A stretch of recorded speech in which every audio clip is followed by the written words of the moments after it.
Master, welcome back again to our channel. Panibagong araw, panibagong kabanata na naman ang pagsumasamayin natin ngayong araw na ito. At kung bago ka sa ating channel, pag-click ang subscribe button and hit the notification bell para updated kayo sa ating mga susunod na videos. So mga Master, bago natin simulan ang ating kabanata ngayong araw na ito, huwag po sana natin skip yung ads mga Master, no, dahil malaking bagay na po yan sa ating munting channel. So simulan na natin kabanata ngayong araw na ito. Let's go! Kabanata 181 hanggang 200. Kabanata 181.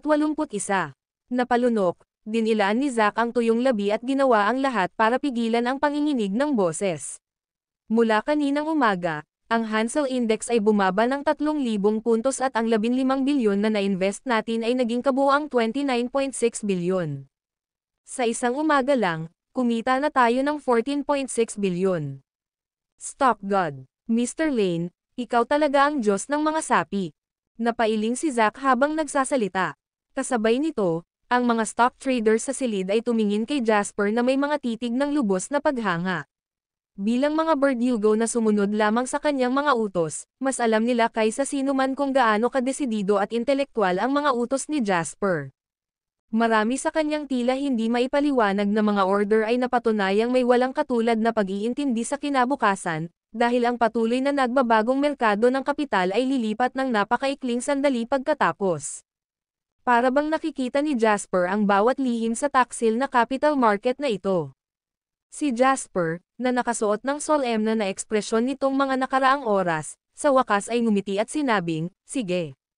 Kumain na tayo ngayong break na ang palengke. Kumain at uminom ng kahit anong masarap na pagkain na gusto mo, at kung may kailangan ka, sabihin mo lang sa kanila at tutuperin nila ito." Oh, at lahat ay nakakakuha ng 100,000 na bonus. Agad namang natawa ang mga stock trader sa balita. Samantala, umalis si Jasper at ang iba para kumain sa itaas. Parehong si Michael at Henry ay patuloy na nakatitig kay Jasper habang sila ay kumakain, dahil si Jasper ay tila banal sa kanila gaya ng Diyos mismo. "Paano ka magaling dito?" Matapat na wika ni Anna. Ngumiti lang si Jasper. "Ako ba? Napakaaga pa para makumpirma ang anumang bagay. Kakasimula pa lang namin." Narinig siya ni Zachary at nagtanong, "Sa tingin mo, kailan titigil ang pagbaba ng Hansel Index?" Saglit na nag-isip si Jasper at sinubukang alalahanin ang resulta ng krisis sa pananalapi sa kanyang nakaraang buhay. Isang kabuuang 3 trilyong US dollar ang nawala sa bubble na ito. Iyon ay kung paano nakakatakot ito ay naging. Sa kabilang banda, ang Hansel Index ay bumaba sa 8,000 puntos. Iyon ay higit sa 60%. Upang ipaliwanag ang konseptong ito sa isang simpleng halimbawa, isipin na namuhunan ka ng $100 sa stock market bago ang bubble. Kapag natapos na ang bubble, may iwan ka ng wala pang $40. Kung nagkataon na namuhunan ka sa isang kumpanyang nabangkarot at kailangang umalis sa merkado, may iwan kang walang kahit isang sentimo. Ganyan ang malupit na katotohanan ng merkado sa pananalapi. Walang paraan na ito ay humawak sa 10,000 puntos. Sasabihin kung bababa ito sa 9,000, hindi bababasa. Mas konserbatibong sagot ni Jasper. Nagkatinginan sina Zachary at Michael at huminga ng malamig. Naintindihan nila ang ipinapahiwatig ng figurang ibinigay sa kanila ni Jasper. Ang nasabing bilang ay nangangahulugan na ang ekonomiya ng Harbor City ay nakatakdang mawalan ng hindi bababa sa 5 taon ng paglago ng ekonomiya nito. Anong meron sa ekspresyon mo? Hindi ba't mas malaki ang kinikita natin kapag mas bumaba? Nauutol na tanong ni Henry. Pinandilatan siya ni Anna at sumagot, "Kaya nga sinabi ko sa iyo na magbasa pa sa iyong libreng oras. Sigurado, kikita tayo ng mas malaki habang bumababa ito. Pero dapat mong tandaan na ang pamilya natin at ang pamilya ni Mr. Lane ay parehong may pinagmulan sa Harbor City. Paano ang mga pamilyang negosyante na tulad natin ay dapat na patuloy na kumita ng pera kapag ang ekonomiya ng Harbor City ay sira?" Natigilan si Henry at mabilis na sumagot, "Tama ka. Anong gagawin natin?" Malalim ang iniisip ni Jasper. Siya ay isang tagamasid lamang na nasaksihan lamang ang mga nangyayari pagkatapos na mangyari ito sa kanyang nakaraang buhay. Nalaman lamang niya ang tungkol sa krisis sa ekonomiya na pumutok pagkatapos sa pamamagitan ng mga ulat. Ngunit upang maranasan ito ngayon mismo, Naramdaman niya na mayroong isang hindi nakikitang kamay na kumokontrol sa krisis pinansyal na ito. May tila sadyang sinisira ang ekonomiya ng Harbor City. Maaaring bumaba ang harbor stocks, ganyan ang uso. Walang paraan na mailigtas ito ng sino man ngayon sa kung paano pinalaki ang bula. Pero hindi ibig sabihin na masisira ang ekonomiya ng Harbor City, mataimtim na pahayag ni Jasper. May mga intensyon siyang mamuhunan sa Harbor City, dahil ang pag-unlad nito sa hinaharap ay walang alinlangan na magdadala ng hindi maisip na kita at pagbabalik. Dahil dito, paano niya hahayaan na sirain ng isang tao ang ekonomiya ng Harbor City? Hindi dapat sirain ang Harbor City. Ang video na ito ay edited by Urban Storytelling. Kabanata 182. Habang ang palengke ay nakahold para sa lunch break, nagbigay ito ng hininga sa bawat tao sa Harbor City na natakpan ng madilim na ulap. Noon lang, biglang napagtanto ng mga tao na ang bagyong ito ay hindi dumating ng walang babala. Sa Estados Unidos sa kabila ng karagatan, isang katulad na sitwasyon ang nagaganap. Ang buong dot-com bubble ay pinalabas sa buong mundo. Ito ay nagmula sa Estados Unidos at dahan-daang kumalat sa Europa at Terra. Sa buong mundo, naapektuhan ang bawat stock market sa bawat bansa at rehiyon. Ang bawat isa na pumasok sa stock market na may mataas na presyo ay kailangang magbayad ng isang trahedya na presyo para sa kanilang mga pabigla-bigla na desisyon. Halos $1 trilyong ang nawala sa pandaigdigang stock market sa unang araw ng pangangalakal na lumitaw ang bubble. Ang isang baha ng mga ulat ay nagdala ng pinakabagong balita sa mga mamamayan ng Harbor City, at ang mga mambabasa ay nadama ang kanilang mga anit na nanginginig sa takot. Ang Harbor City ay hindi pa ganap na nakarecover mula sa financial tsunami attack 3 taon na ang nakararaan, at narito sila sa pag-pop ng dot-com bubble. Hindi mabilang na mga tao ang nadagdagan ng buhok sa magdamag dahil dito. Sa gayong hindi pa nagagawang kaguluhan na nangyayari sa background, lahat ng uri ng mga halimaw at jablo ay nagsimulang magtago. Ang ilang tinatawag na mga eksperto sa pagsusuri ng stock sa mga channel ng ekonomiya ay galit na nagsusulong kung paanong ang kasalukuyang krisis ay isang pansamantalang pagsasaayos lamang at na dapat hawakan ng lahat ang kanilang mga depensa upang hindi sila kumalat at lumikha ng higit na gulat. Para bang may handang makinig sa kanila sa puntong ito. Ang pagmamasid sa mga presyo ng stock ay bumaba sa bawat minuto at mga pangalan ng mga pagbabahagi na nakahanay sa limitasyon pababa, ang lahat ay nag-aalala na mawawala sa kanila ang perang kanilang namuhunan sa merkado. Ang mga tao ay malungkot at nagsimula silang mag-isip kung paano nila makukuha ang kanilang sarili mula sa sitwasyon. Gaano man naisip at naintindihan ng outside world ang sitwasyon, sinundan ni Jasper sina Zachary at Michael pabalik sa sala na naging battleground nila pagkatapos ng tanghalian. Sabihin, Uncle Lo, kung ang ekonomiya ng Harbor City ay talagang nahaharap sa hindi maibabalik na pagkalugi, ililigtas ba ng mayayamang pamilya ng Harbor City ang lungsod? Tanong ni Jasper.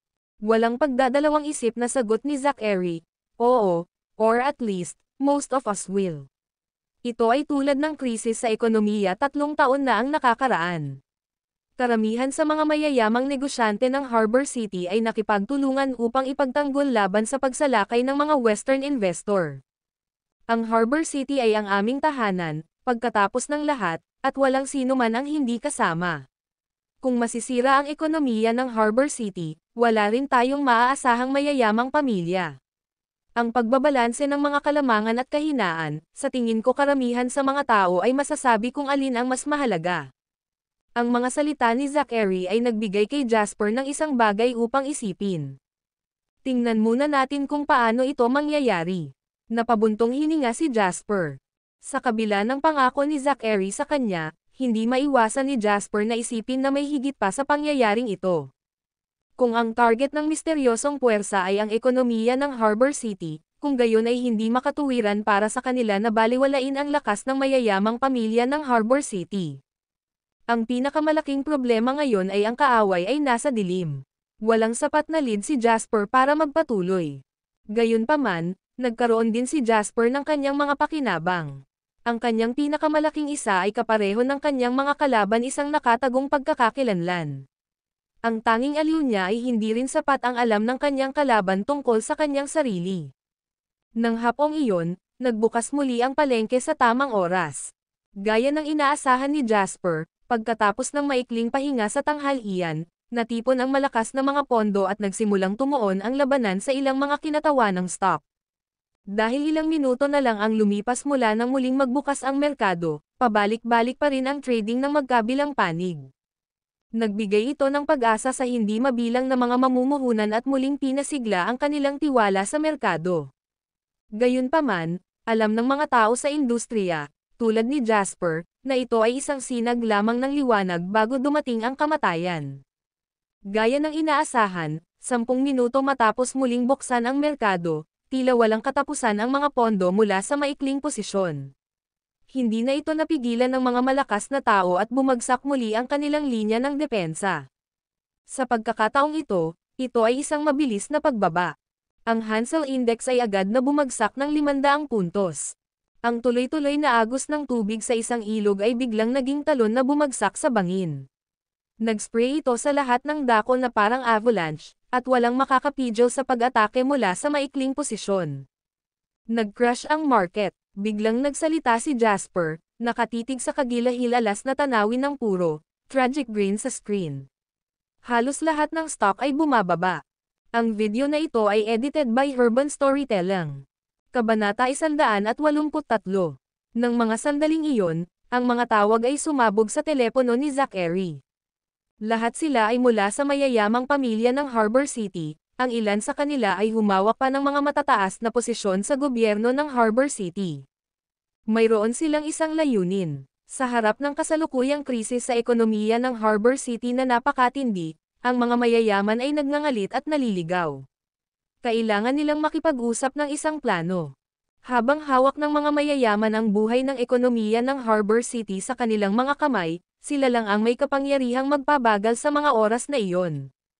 Maging si Michael ay nakatanggap ng mga katulad na tawag sa telepono. Parehong sina Zachary at Michael ay napunit sa pagitan ng kasiyahan at kalungkutan. Para sa mas malaking pagbaba ng stock market, mas malaki ang kanilang kinita. Gayunpaman, ang pagpayag na patuloy itong bumagsak ay hindi naiiba sa pagpatay sa gansana ng itlog ng ginto. Hindi pa banggitin na masisira ang prestihiyosong imahe ng pamilya Lo kung malalaman ng labas ng mundo ang sitwasyon. Hindi lamang ang mga mayayamang pamilya ang galit na galit, ngunit maging ang gobyerno ng Harbor City ay humihimok din na kumilos, Jasper. Kailangan nilang pag-usapan ang isang plano para iligtas ang lungsod. Ano ang masasabi mo dito? Sinimulan na ni Zachary na makita si Jasper bilang isang kapantay, sa halip na isang tao mula sa nakababatang henerasyon, bago niya ito alam. Kung hindi hihilingin ni Zachary kay Jasper ang kanyang opinyon sa isang bagay na napakahalaga. Ang pag-save sa kanila ay walang sinasabi, sagot ni Jasper na may katiyakan. Kahit si Michael ay masasabi. Ang ekonomiya ng Harbor City ay isang base. Maaari itong bumagsak, ngunit hindi ito dapat sirain. Sinulyapan ni Jasper ang stock market na patuloy na bumabagsak ng walang pigil.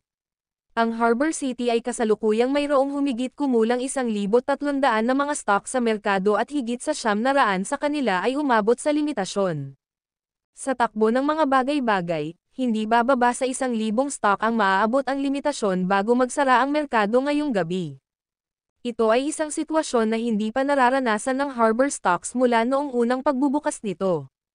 Para kay Jasper, ang Harbor City ay magiging isa sa kanyang pinakamalaking golden cash cows, na humahantong sa paglaki ng kanyang kayamanan sa hinaharap. Kung gayon, paano niya papayag na sirain ng iba itong baka niyang ito? Walang pinagkaiba iyon sa pagkakatanggal sa trabaho. Logically at emotionally speaking, hindi hahayaan ni Jasper na mangyari ang ganoong bagay. Tumanggo si Zachary. Kakausapin namin sila ni Michael bukas. Higit sa 1,000 mga stock ang umabot na sa limitasyon. Biglang umalangaw-ngaw ang boses ni Zach. Napalingon si Jasper at ang dalawa pa. Lumabas na rin sa wakas ang eksenang pinag-usapan ng hindi mabilang na mga tao sa past life niya. Sa limitasyon pababa, ang bilang ng mga stock ng kumpanya, 1,001. Tulad ng isang uri ng signal, ang mga depensa ng Hansel Index ay ganap na bumagsak at bumaba ng higit sa 1,000 puntos. Kung titingnan ng isa ang merkado para sa Harbor Stocks ngayon, lahat ng stock na makikita nila ay natipon sa limitasyon pababa, at ang buong screen sa harap nila ay mapupuno ng mga kalunos-lunos na berdeng linya. Ulat ng kita, hiningi ni Jasper. Ang Hansel Index ay nagsara sa 8,700 puntos. Ang kabuoang balanse sa account ay umaabot sa 45 bilyon, isang kabuoang kita na 30 bilyon. 15 bilyong kapital ang nagdala sa kanila ng 30 bilyong halaga ng kita. Habang inaasahan ito ng lahat, hindi maiwasan ng kanilang mga puso na manginig ng ipahayag ni Zack ang figure. Si Zachary ay nagsuot ng ekspresyon ng lubos na pagkagulat. Sa kabila ng pagiging bayani niya sa mundo ng negosyo, hindi niya napigilan ang kanyang puso na manginig sa kaba. Ito ba ang capital market? Nakakakuha ng 30 bilyong halaga ng kita sa isang araw. Ang video na ito ay edited by Urban Storytelling. Kabanata 184. Popping ng dot-com bubble. Marahas na bumaba ang Harbor stocks ng 10,000 points. Daan-daang bilyong dolyar ng Harbor ang nawala. Ang trahedya ng tsunami sa pananalapi 3 taon na ang nakaraan ay muling nagwawalis sa Harbor City.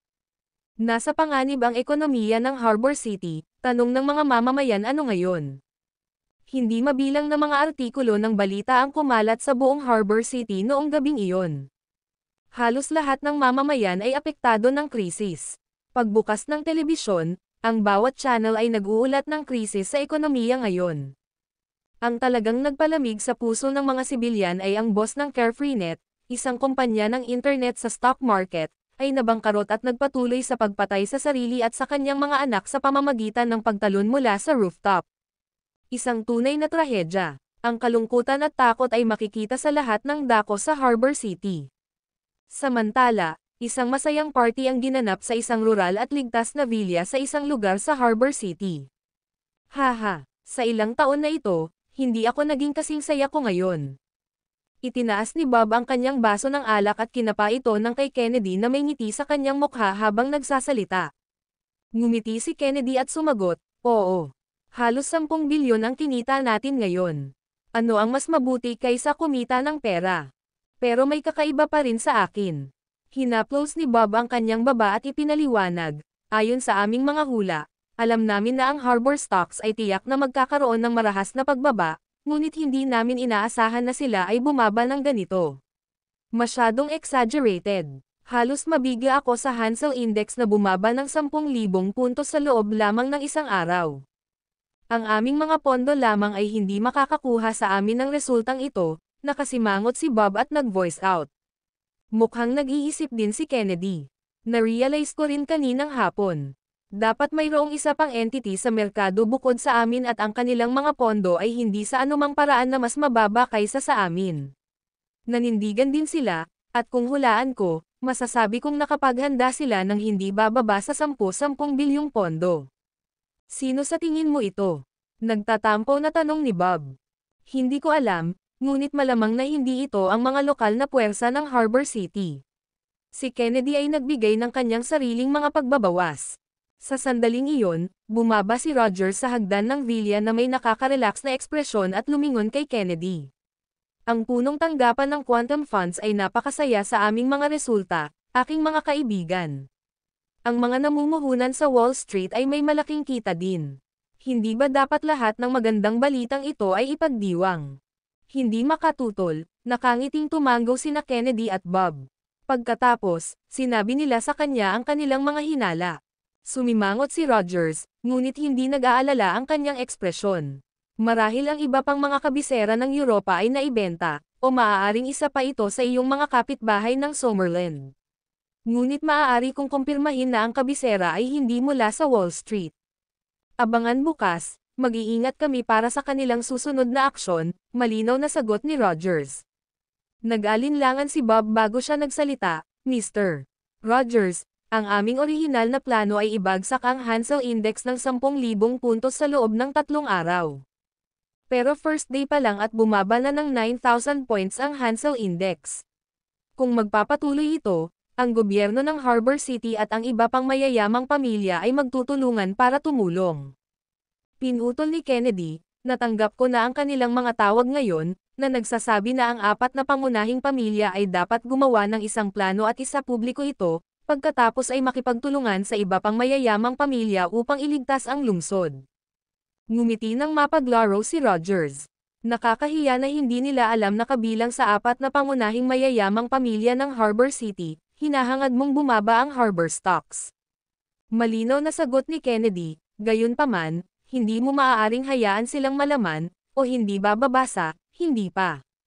Kung hindi, column na iyon sa aking kinatatayuan sa Harbor City. Ang video na ito ay edited by Urban Storytelling. Kabanata 185. Nagsimula na ang negosyo ng mga Langdon na umalis sa Harbor City, hindi ba? Kahit saan ka sa Southeast Terra, ano ang kinakatakutan mo? Walang pakialam si Rogers. Pero wala namang masama kung pupunta ka. Kahit na pagkatapos ay makakakuha tayo ng ilang insight sa kung paano plano ng 4 na pangunahing pamilya ng Harbor City na iligtas ang lungsod. Kung nasa panig natin ang intel, paano nila tayo mananalo? Malinaw na sinabi ni Rogers. Tinapik ni Rogers ang balikat ni Kennedy nang mapansin niya ang kalmadong ekspresyon ng iba. May kasabihan sa Estados Unidos na ang kapital ay nakikipagkaibigan lamang sa mga nanalo, Langdon. Napakaliit pa rin ng Harbor City, hindi banggitin na bumalik na ito sa dati nitong estado ngayon.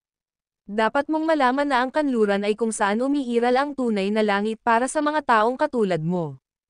Ngumiti si Kennedy. Alam ko. Palagi kaming magkaibigan sa Quantum Funds. Tumawa ng malakas si Rogers. Siyempre, bilang isa sa mga tagapagtatag nito, maipapangako ko sa iyo na ang Quantum Funds ay palaging handang makipagkaibigan sa matatalinong taong tulad mo. Kuwit, unti-unting dumidilim ang gabi, at maraming gagawin si Zachary. Bilang karagdagan sa pagkabigla na naranasan ng stock market, ang mga tao ay napakabago-bago ngayon. Kaya naman umalis siya ng bahay pagkasara ng palengke.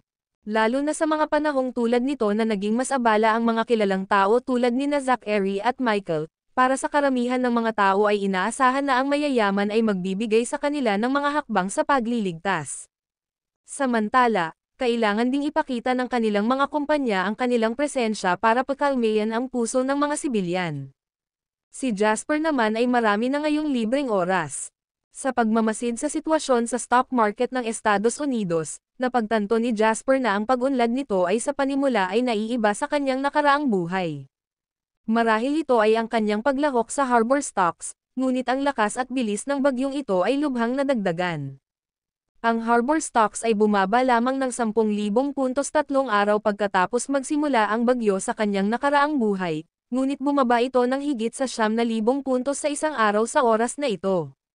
Ang pang-araw-araw na pagbaba ngayon ay umabot sa pinakamataas na pinakamataas. Ito ang unang pagkakataon para sa anumang stock market sa buong mundo na bumaba ng 10,000 puntos sa isang araw. Malamig ang gabi, at pinag-isipan ni Jasper ang plano bukas. Naglakad na si Anna bago pa namalayan ni Jasper. Sinabi niya sa kanya, hindi ka nakakapagpahinga ng maayos nitong mga nakaraang araw. Hindi ka ba maglalaan ng oras para bigyan ang sarili mo ng pahinga? Hindi naman talaga ako pagod. Isa pa, ang daming bagay na hindi ko pa planado, nakangiting sagot ni Jasper. Napabuntong hininga si Anna. Nakikita lamang ng mga bystander kung gaano kaliwanag ang mga matagumpay na tao, ngunit hindi alam ng marami sa kanila na ang tagumpay ay hindi naging madali sa simula. Iyon ang ideya. Kailangan mong magsikap kung gusto mong umani ng mga gantimpala. Pumayag naman si Jasper. Pinag-isipan ito ni Anna bago niya biglang inimbitahan si Jasper, dahil wala itong balak na magpahinga. Paano kung mamasyal tayo sa Victoria Harbor? Nagulat si Jasper. Ngayon, ano, natatakot ka bang ibenta kita? Biro ni Anna. Sinabi ko naman sa iyo noong una kang dumating sa Harbor City, hindi ba? Na ako ang magiging tour guide mo at dadalhin ka sa Victoria Harbor. Nakapasok ka na. Ang tagal na ng Harbor City at hindi ka pa nakakatapak doon. Ngumiti si Jasper. Sige, tara na. Kukunin ko ang pagkakataong makapagpahinga. Sabay na naglakad ang dalawa papunta sa garahe, tahimik na piniling huwag pansinin ang sasakyan ni Henry na may malalaking headlight sa pagkakataong ito. Nakaupo sa Porsche 911 ni Anna. Naramdaman ni Jasper na napahinga siya ng malalim pagkatapos ng nakaraang ilang araw ng naipon na stress habang pinapanood niya ang night view ng Harbor City na lumampas sa kanya. Ililigtas mo ba ang lungsod bukas? Tanong ni Anna habang nagmamaneho. Pinag-isipan ito ni Jasper at sumagot, Bilang isang negosyante, ang pangunahing pinagtutuunan ko ng pansin ay negosyo. Ang lahat ng iba ay pangalawa sa akin. Kaya ginawa ko ang ginawa ko ngayon. Ngunit ang pagiging isang negosyante ay nangangahulugan na kailangan mong tingnan ang mas malaking larawan. At ang pagbagsak ng stock market ng Harbor City ay masamang balita sa akin at sa buong Harbor City. Ang video na ito ay edited by Urban Storytelling. Kabanata 186. Ngunit kung ililigtas ko ba ang lungsod o hindi bukas ay depende sa kung paano magtatapos ang mga bagay. Nahulog sa malalim na pag-iisip si Ana. Ibig mong sabihin, kung magpapatuloy ang trend at bumagsak ang market, hindi ka makakatulong. Ngunit kung ito ay sanhi ng isang tao at lihim nilang sinusubukan na dagdagan ang kalubhaan ng krisis sa ekonomiya na ito, makakatulong ka. Ngumiti si Jasper. Matalino. Walang paraan na makakalaban ko ang uso ng dot-com bubble popang kahit gaano pa ako kayaman, kaya ang tanging paraan para kumita ng pera ngayon ay ang go with the flow. Ang pakikipaglaban sa uso ay isang bagay lamang na gagawin ng mga hanggal. Ngunit kung ang isang tao mula sa labas ay naglalagay ng kanilang kapital, nangangahulugan iyon na may sumusubok na durugan ang ekonomiya ng Harbor City at iyon ay isang kalamidad na gawa ng tao, hindi natural. Tapos kailangan kong kumilos. Not to mention that the government of Harbor City and the city's rich family will act kahit wala akong ginagawa. By then, go with the flow pa rin ako. Habang nag-uusap sila, dumating ang dalawa sa Victoria Harbor. Inihinto ni Ana ang sasakyan, at ang dalawa ay naglalakad sa pedestrian bridge na magkatabi tulad ng maraming ordinaryong mag-asawa dito. Ang Harbor City ay overpopulated, kaya karamihan sa mga kalsada ay medyo masikip. Dahil dito, ang mga tulay ng pedestrian ay isinama sa isa sa natatanging tanawin ng Harbor City. Gabi na, ngunit ang isang internasyonal na metropolis tulad ng Harbor City ay halos hindi naging desyerto. Dumating at pumunta ang mga tao sa tulay ng pedestrian, karamihan sa kanila ay nag-uusap tungkol sa nangyari sa mga stock market ngayon. Mabilis na humakbang ang mga tao sa paligid nila na may pagtatampo sa kanilang mga mukha. Habang nag-uusap sina Jasper at Ana at naglalakad sa Victoria Harbor na may mga ngiti sa kanilang mga mukha, sina Mitch at Zane ay kasalukuyang masayang nagkuklink ng mga baso sa isang bukas na bar. Napakaganda ngayon, Young Master Langdon. Kung hindi mo ipinakita sa akin ang paraan para kumita ng pera at sinabihan akong manindigan para sa Harbor Stocks, hindi ako kumita ng 10 milyon ngayon. Tuwang-tuwang nagpasalamat si Zane kay Mitch. Ngumiti lang ng mahina si Mitch sa papuri ni Zane. Wala lang. Patuloy na magtrabaho para sa akin at maipapangako kung kikita ka ng malaking halaga sa hinaharap. Ito ay simula pa lamang. Ang pagtingin sa mga naaagrabyado na ekspresyon na isinusuot ng mga taong iyon ay gusto kong matawa. Ano ang alam nila tungkol sa mga stock? Sila ay dumating para sa pagkatalo. Komportableng napasandal si Zane sa upuan at ninamnam ang simoy ng dagat. Magkano ang kinita mo ngayon, Young Master Langdon? Napaangat ang mga labi ni Mitch habang itinaas ang 2 daliri. 200 milyon. Bulalas ni Zane. Humagalpak ng tawa si Mitch. Tignan mo, napaka-unpromising, 200 milyon lang, wala yon. Isa ako sa mga kilalang investing master ng Harbor City, kung tutuusin. Masasabi kong may nangyari nang tingnan ko ang malaking larawan ng palengke. Kaya't inihanda ko ang aking mga pondo at pinili kong kunin ang bearish stand bago pa huli ang lahat. Marami na lang kikitain mula ngayon. Sumagot si Zane bilang paghanga, sigurado kang magaling dito, Young Master Langdon. Sa kalagitnaan ng kanyang papuri, biglang nanlaki ang mga mata ni Zane. Tumingin siya sa kabilang direksyon, sumigaw siya, ano ba? Tingnan ang dalawang iyon, Young Master Langdon. Si Jasper, ang bumpkin ng bansang iyon, at si Ana.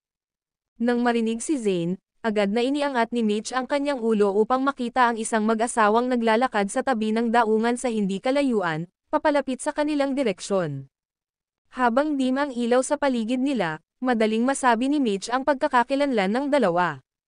Moherf *Sacker. Ito talaga ang bansang bumpkin at si Ana. Naiinggit si Mitch. Medyo ilang taon na niyang hinahabol si Ana. Ngunit sa tuwing makikita niya ito, madidilim ang ekspresyon ng mukha niya. Paano siya makakasamang mamasyal? Naisip niya ang sarili niya, kung paanong miyembro pa rin siya ng isa sa 4 na pangunahing mayamang pamilya sa Harbor City na may pantay na katayuan bilang pamilya ng Lo. Gayunpaman, hindi kailanman lumingon si Annie sa kanyang direksyon. Samantala, si Jasper, isang country bumpkin mula sa mainland, ay labis niyang pinaburan. Napangisi si Mitch at napatayo nang makita si Jasper. Ang panibagong sama ng loob na iyon ay nakadagdag sa dati niyang sama ng loob. Halika, mag-usap tayo. Si Jasper ay nakikipagkwentuhan at tumatawa kay Ana nang marinig ang isang matinis na boses sa hindi kalayuan. Oy, hindi ba ito mainland na ipis? Ang video na ito ay edited by Urban Storytelling. Kabanata 187. Nakalagay ang dalawang kamay ni Zane sa bulsa ng kanyang pantalon habang tinutuya niya si Jasper at nagsalita, ano? Hindi ka pa nakakita ng night view na kasing ganda ng Harbor City dati. Iyon siguro ang dahilan kung bakit ka nandito, tama ba? Para matuto pa tungkol sa mundo. Huwag mong sabihin iyan. Pinandilatan ni Mitch si Jasper at nagsalita ng pabiro, iyan ay kahihiyan sa mga ipis. Ang mga katulad niya ay dapat tawaging mangy dog. Kung tutusin, hindi naging madali ang pag-akyat ng puno tulad ng pamilya ng Lo. Mukhang proud na proud siya sa sarili niya. Parang hindi na siya makapaghintay na iwaglit ang kanyang buntot at pasayahin ang kanyang amo. Tumawa si Zane at pumayag. Tama ka, young Master Langdon. Isa lang talaga siyang masamang aso. Hindi napigilan ni Jasper na maramdamang inistok siya ni Zane at Mitch. Hindi na kailangang sabihin, ang dami ng galit, bago at luma, sa pagitan nila ay lumampas sa punto ng pagpapagaan. Dapat suriin ko ang aking horoscope ngayon bago ako umalis ng bahay. Umiling si Jasper. Hindi ba dapat tayo ang magsasabi nito? Napangisi si Zane. Nakakalungkot na makakita ng isang asong tulad mo sa sandaling umalis ako sa aking bahay. Kailangan mo ring maging maunawain. Pagkatapos ng lahat, ang mainland ay halos hindi kasing urbanisado ng Harbor City. Kahit papaano ay magkakaroon siya ng isang bagay na ikatutuwa sa kanyang mga kaibigan pabalik sa mainland kung nakalibot siya sa Victoria Harbor. Panay ang tukso ni Mitch. With that, lumingon si Mitch kay Ana. Paano ka makakalabas para mamasyal kasama ang isang tulad nito, Ana? Paano ang iyong dignidad kung kumalat ang balitang ito? Matagal nang nakaramdam ng inis si Ana pagdating kay Mitch, kaya malamig niyang sinagot ang mga salita nito. Sino ka para kontrolin kung sino ang kasama ko sa paglalakad? At panoorin ang iyong saloobin, kayong dalawa. Naiinis ka sa akin. Naiinis ako sayo. Nagsimulang tumawa si Mitch, nakaramdam ng inis habang tinuturo si Jasper. Ang mga taong tulad niya na nag-iisa at sumusubok na purihin ang kanyang paraan sa iyong pamilya na kasuklam-suklam dito. Ano ang nagbigay sa iyo ng ideya na siya ay nambobola sa aking pamilya? Walang galang na tanong ni Ana. Tingnan mo lang siya. Obvious naman diba? Nagsalita si Mitch ng may katiyakan, makakaalis ka sa Harbor City kung nakikita mo pa rin ang iyong sarili bilang isang lalaki, Jasper. Pabayaan mo na si Ana, kung hindi, hindi na kami magkakaroon ng respeto sa iyo. Ano ang epekto ng paggalang mo sa akin o hindi? Tanong ni Jasper. Ngumisi si Mitch at malungkot na sumagot, ikaw talaga, aso ka lang. Let's go, Jasper. Sapat na si Ana sa mukha ng dalawa at hinayla si Jasper palayo. Tumayo ka dyan. Hinarang ni Mitch ang dinadaanan ng dalawa at ninisyan si Jasper. Akala ko kaya mo, country bumpkin. Pero ang ginagawa mo lang ngayon ay magtago sa pagitan ng mga paa ng babae at tumakas. Talaga, Miss Lo, pag-iisipan kong mabuti kung ako sayo. Ang young Master Langdon ay madaling nakakuha ng 200 milyon mula sa stock market ngayon. Paano ang katabi mong bansang bumpkin, magagawa ba niya iyon? Ngumisi si Zane. Natuwa si Mitch sa sinabi ni Zane at hinihimas-himas ang kanyang dibdib habang sinasadyang walang pakialam sa tono, 200 milyon lang.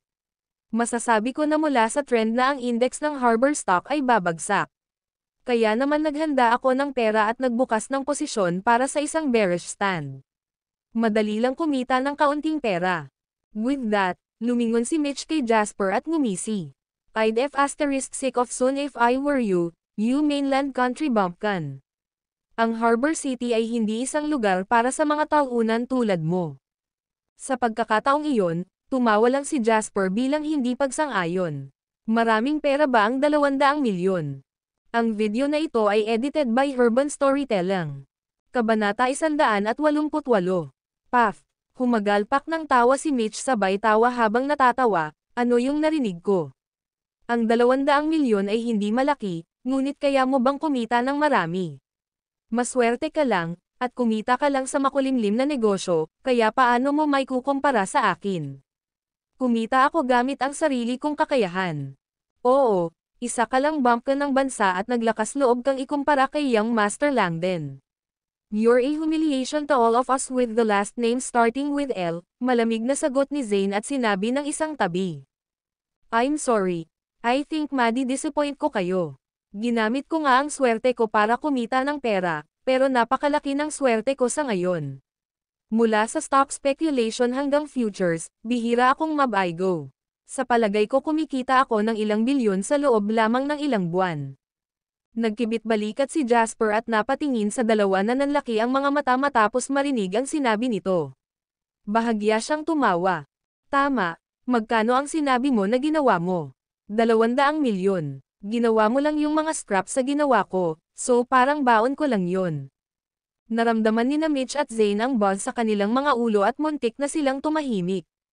Pocket money. Ang mga mayayamang anak ng mayayamang pamilya sa Harbor City ay hindi man lang nang ahas na sabihin na 200 milyon ay baon at ang bansang ito na bumpkin mula sa mainland at may nagagawang sabihin ito. Bullsh asterisk T. Mariing sinabi ni Zane, country bumpkin, inaasahan mong maniniwala kami na kumita ka ng ilang bilyon sa mga salita mo lang. Kumita ka pa ng ilang bilyon sa loob ng ilang buwan. Wala akong lakas ng loob na sabihin ito. WHO. Sa tingin mo ikaw, Mitch, hindi ibig sabihin na hindi ka makakagawa ng ganito karami ang ibang tao, mataray na sabi ni Jasper. Pinaikit ni Mitch ang kanyang mga mata at tinignan si Jasper ng masama. Malamig siyang tumawa at sinabing, sa tingin mo ba madali akong lokohin gaya ng 3 taong gulang? Ilang daang milyong kapital ang kailangan mong kumita ng ilang bilyon sa stock market sa maikling panahon. Nakalkula mo na ba yan? Lahat ng 10 daliri mo ay hindi magiging sapat para mabilang mo iyon. Whatever. Sa tingin mo ba may pakialam ako kung maniwala ka sa akin o hindi? Ngumisi si Jasper. Agad na hindi nakaimik si Mitch, at nakaramdam siya ng matinding kaba. Ito ay dahil naniniwala siya na si Jasper ay maaaring kumita ng kaunting pera sa stock market sa pamamagitan ng pagsasamantala sa bawat pagkakataon. Pagkatapos niyang maisip ito, nakaramdam ng sobrang inggit at asar si Mitch na para bang may mga kulisap na kumakagat sa kanyang puso. Tapos, tumingin siya kay Anna na nakatayo sa tabi niya.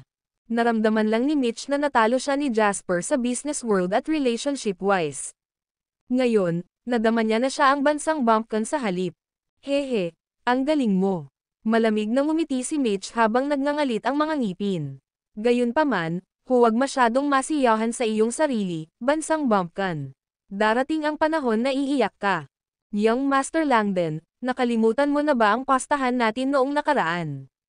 Nawala ka sa akin ng 100 milyon, at sa pagbid ko sa isang pink na brilyante na hindi bababa sa 200 milyon sa charity party. Napatingin si Jasper kina Mitch at Zane. Walang pakialam na sabi niya, Plus, Mr. Lancaster, muntik ko nang mabili ang kumpanya ng pamilya mo noong nakaraan, at sa huli, kailangan pang magpakita ng tatay mo at bigyan ako ng $1 bilyong. Nakalimutan na ba ninyo iyon? Pagkatapos nilang marinig ito, naging berde ang kanilang mukha. Bakas sa mga mata nila ang galit at bakas sa mukha nila ang galit. Lalo na si Zane. Nang maalala niya ang nangyari noong nakaraan, hindi niya alam kung ano ang sasabihin. Damn you! Sa tingin mo ba lahat ka lang dahil sinamantala mo ang bawat pagkakataon at tinalo mo ako? Huwag kalimutan na ang stock market ay maaaring yumaman sa isang gabi ngunit maaari ring mawalan ng lahat sa isang gabi. Tiningnan ni Mitch ng masama si Jasper. He chuckled coldly and said, natalo mo lang ako ng 100 million. Maaari ko itong bawiin sa isang pagliko lamang ng aking kamay. Dagdag pa, maaari akong gumawa ng higit pa sa hinaharap. Country bumpkin, okay lang na pumunta ka dito para kumita. Kung mataktika ka, pwede kitang isama para mas makasama ako. Basta iwan mo si Anna at lumabas ka ng Harbor City pagkatapos mong kumita ng pera, Papayag akong isama ka.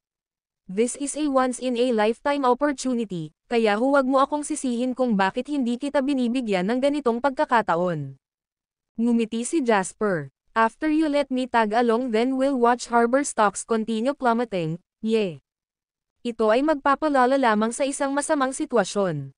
Kung bumagsak ang ekonomiya sa Harbor City, walang makakatakas na hindi nasaktan sa isang malaking sakuna. Anak ka ng Ab***Kirk.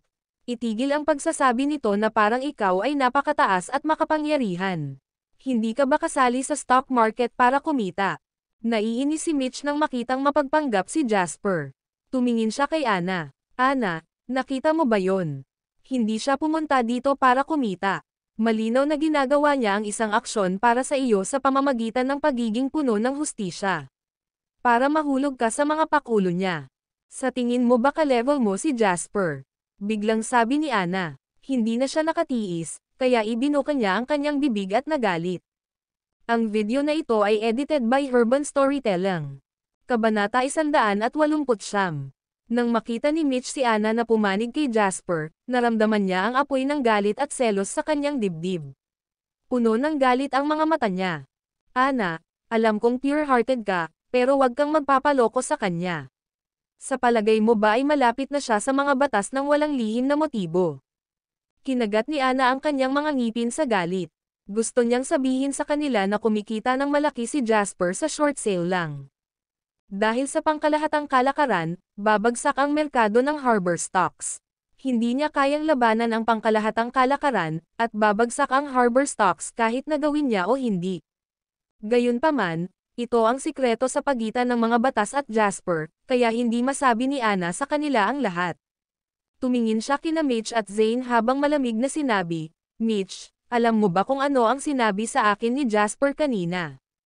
Pinag-uusapan natin kung paano natin ililigtas ang krisis ng harbor stocks at hindi kung paano patuloy na sisipsipin ang dugo ng mga mamamayan ng Harbor City na tuyo.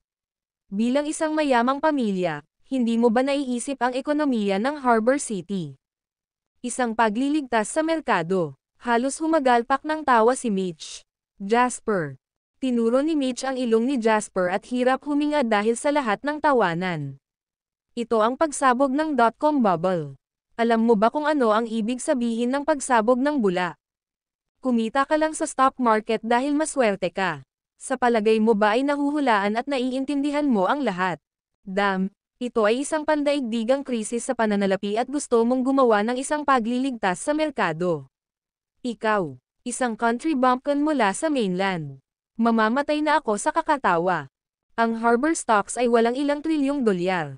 Bumagsak sila ng 10,000 puntos ngayon at hindi lang ito mailigtas ng mga Langdon. Maaari ka pa ring maging poser pabalik sa mainland gamit ang iyong mga barya. Hindi ka ba natatakot na matatawa ako sa walang hiya mong pagyayabang sa Harbor City? Si Jasper ay tumingin kay Mitch na may simpatiya at sinabing, ituloy mo ang pagtawa. Tumawa pa. Sana makatawa ka pa ng ilang araw. Sinadya pang tumawa ng malakas si Mitch. Tatawa-tawa pa ako at tatawanan kita araw-araw. Ano ang magagawa sa akin ng isang bansang bumpkin na tulad mo? Isang pagliligtas sa merkado. F***Secure Market Rescue and F***CQ. Napakabongga mo na nasa outer space ang ulo mo. Ano bang meron ka? Isa ka lang country bumpkin mula sa mainland at gusto mong iligtas ang harbor stocks. Baka hindi ka natatakot na mawala ang iyong imahe. Ngunit hindi ka ba natatakot na mapahiya ang mga batas? Ana, handa ka bang mawala ang imahe ng laws dahil sa bansang ito mula sa mainland? Sa tingin ko dapat mong sabihin sa kanya na mawala sa lalong madaling panahon. Napakawalan mo. Matapos sabihin iyon ni Ana ng mahina, hinawakan niya si Jasper at sinabing, Jasper, alis na tayo. Wala tayong masasabi sa lokong ito. Tinapik ni Jasper ang kamay ni Ana at sinabi kay Mitch, I'll remember your laughing face. Sana makatawa ka pa rin ng katangahan mo ngayon sa susunod na magkita tayo. Ang makakakuha ng huling halakhak ay ang nanalo, hindi ba? Pagkasabi niya nun ay dahan-daang umalis si Jasper kasama si Ana. Pinagmamasdan ni Mitch ang mga figurine ni na Jasper at Ana na palayo ng palayo. Ang ngiti sa kanyang mukha ay unti-unting nawala, at ang naiwan ay isang pangit na tingin na puno ng kapahamakan. Young Master Langdon, gusto kong patayin ang bumpkin ng bansang iyon. Sabi ni Zane habang nagngangalit ang mga ngipin. Mas gusto kong gawin ito kaysa sa iyo. Ngumuso si Mitch at matayog na sinabi, teka lang, darating ang panahon na mamamatay siya. Hayaan na lang natin siyang makaramdam ng kasiyahan sa sarili niya sa ngayon. Nag-isip sandali si Zane at nagtanong, sinabi niya na kumita siya ng ilang bilyon mula sa stock market at gusto niyang iligtas ang merkado. Sa tingin mo seryoso siya? Mitch gritted his teeth at malamig na tumawa.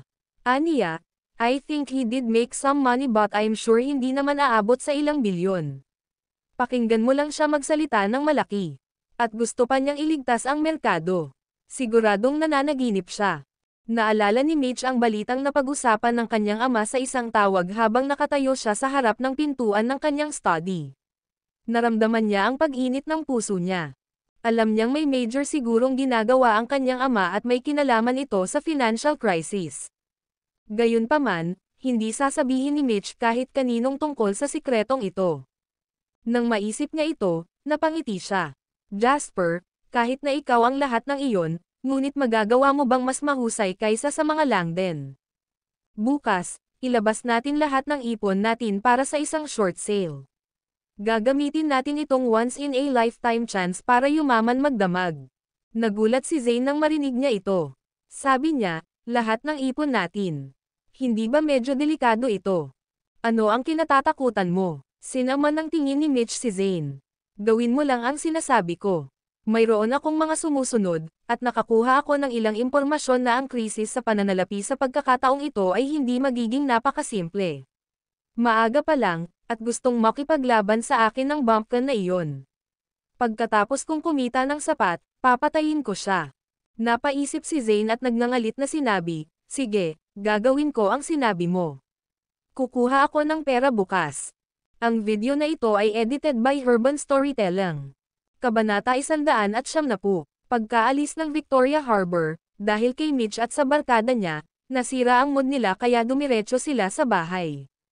Ngayong gabi, maraming tao sa Harbor City ang hindi makatulog. Ang buong lungsod ay nahulog sa isang makakapal na ulap ng malungkot. Gayunpaman, nakuha ni Jasper ang kanyang sarili ng isang magandang pagtulog sa gabi. Hindi siya nagkaroon ng pagkakataong magpahinga nitong mga nakaraang araw dahil sa pagkakaiba ng oras at kailangang mag-follow up sa stock market sa United States. Kailangan niyang maging handa sa pagsabog ng dot-com bubble anumang oras. Ngayon, pumutok na ang bula at dumating na ang bagyo sa Harbor City. Mahimbing ang tulog ni Jasper ngayong gabi, at nagising na lamang siya dahil sa umalangaw-ngaw na alarm clock na kinaumagahan. Pagkatapos niyang maligo at kumain ng agahan ay pumunta siya sa sala. Sa sandaling ito, si Zack at ang kanyang club ay nasa posisyon na. Nang makita nila si Jasper, masiglang bumangon ang lahat at binati siya. Dahil sa mga pambihirang resulta kahapon, si Jasper na ngayon ang totoong stock god sa kanilang mga puso. Dahil dito, kahit sabihin sa kanila ni Jasper na parisukat ang araw, iangat nila ang kanilang mga ulo upang seryosong tingnan ito. Ang tatay ko pati na si Mr. Lane at ang kanyang barkada ay pumunta na kay Clark Duval. Sa tingin ko pinag-uusapan nila ang countermeasure para sa pagharap dito. Nang makita ni Anna si Jasper na naglalakad, lumapit ito sa kanya at sinabing. Pagkatapos tumango, sinabi ni Jasper, dapat may balita tayo sa hapon. Habang sinasabi niya iyon, nagsimula na ang pangangalakal. Kasabay nito, ang pagsisimula ng pangangalakal ng Harbor Stocks ay nakakuha ng atensyon ng maraming tao. Sa sandaling ito, tumahimik ang buong Harbor City. Lahat ay nanonood ng pagbabago ng Harbor Stocks. Ito ay hindi sa inaasahan ng lahat. Pagkatapos ng pagsisimula, ang mga stock ay nagsimulang bumagsak ng husto. Ang pabagsak na kahapon ay sapat na para sumikat ang Harbor City sa buong mundo, ngunit parang hindi iyon sapat. Ang yaman at yaman ng Harbor City ay sumangga sa gitna ng mapait na pabagsak. Ngayon, kahit na ang pinaka-impulsive na mamumuhunan ay pinatahimik, tila manhid ang lahat. Ang mga mukha ng lahat ay kasing abo. Nakatingin lang sila habang patuloy na bumabagsak ang Harbor Stocks. Ang mood ng bawat isa ay tulad ng pabagsak na mga numero. Pakiramdam nila ay nahuhulog sila sa isang bangin at hindi na nila maabot ang ilalim. Ang Hansel Index ay bumaba ng 800 puntos pagkatapos ng pagsisimula at ito ay umaabot sa gateway na 8,000 puntos. Inanunsyo ni Zack ang sitwasyon ng palengke. Sa sandaling ito, ang lahat ay labis na kinakabahan at nakaramdam ng kakaiba sa kanilang mga puso. Tiningnan ni Jasper ang oras sa screen, 30 segundo na lang ang nakalipas mula nang magsimula. Nagkaroon sila ng slump ng 800 puntos sa loob lamang ng 30 segundo. Tila hindi masisiyahan ang misteryosong kamay na ito kung hindi nito tuluyang winasak ang Harbor City. Mayroon pang 2 bilyon mula sa isang put option short seller. Ang Hansel Index ay bumaba ng isa pang 180 puntos. Nasa 7,813 points na ito ngayon. Muling tumunog ang boses ni Zack. Mahigpit na kumunot ang noo ni Jasper. Ang mahiwagang pondong iyon ay sa wakas ay nagpakita ng mga pangil matapos mabigang kontrolin ang sarili. Isuko mo na ang shorts natin ngayon. I-hedge natin itong 2 bilyon, utos ni Jasper. Natigilan si Zack sa mga salita. Kung mas bumagsak ang Hansel Index, mas maraming pera ang kikitain ng partidong naghihintay na bumagsak ito.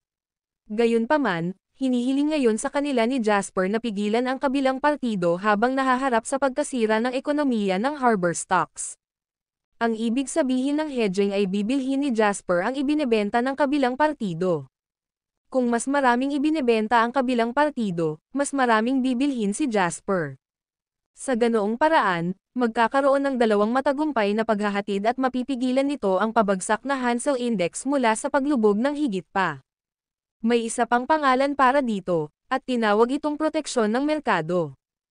Paprotektahan ni Jasper ang merkado ng Harbor stocks. Gayunpaman, pagkaraan ng 1 segundo, mabilis na napagtanto ni Zack na hindi ito ang oras para mag-space out. Kaya naman, mabilis niyang ginawa ang sinabi ni Jasper.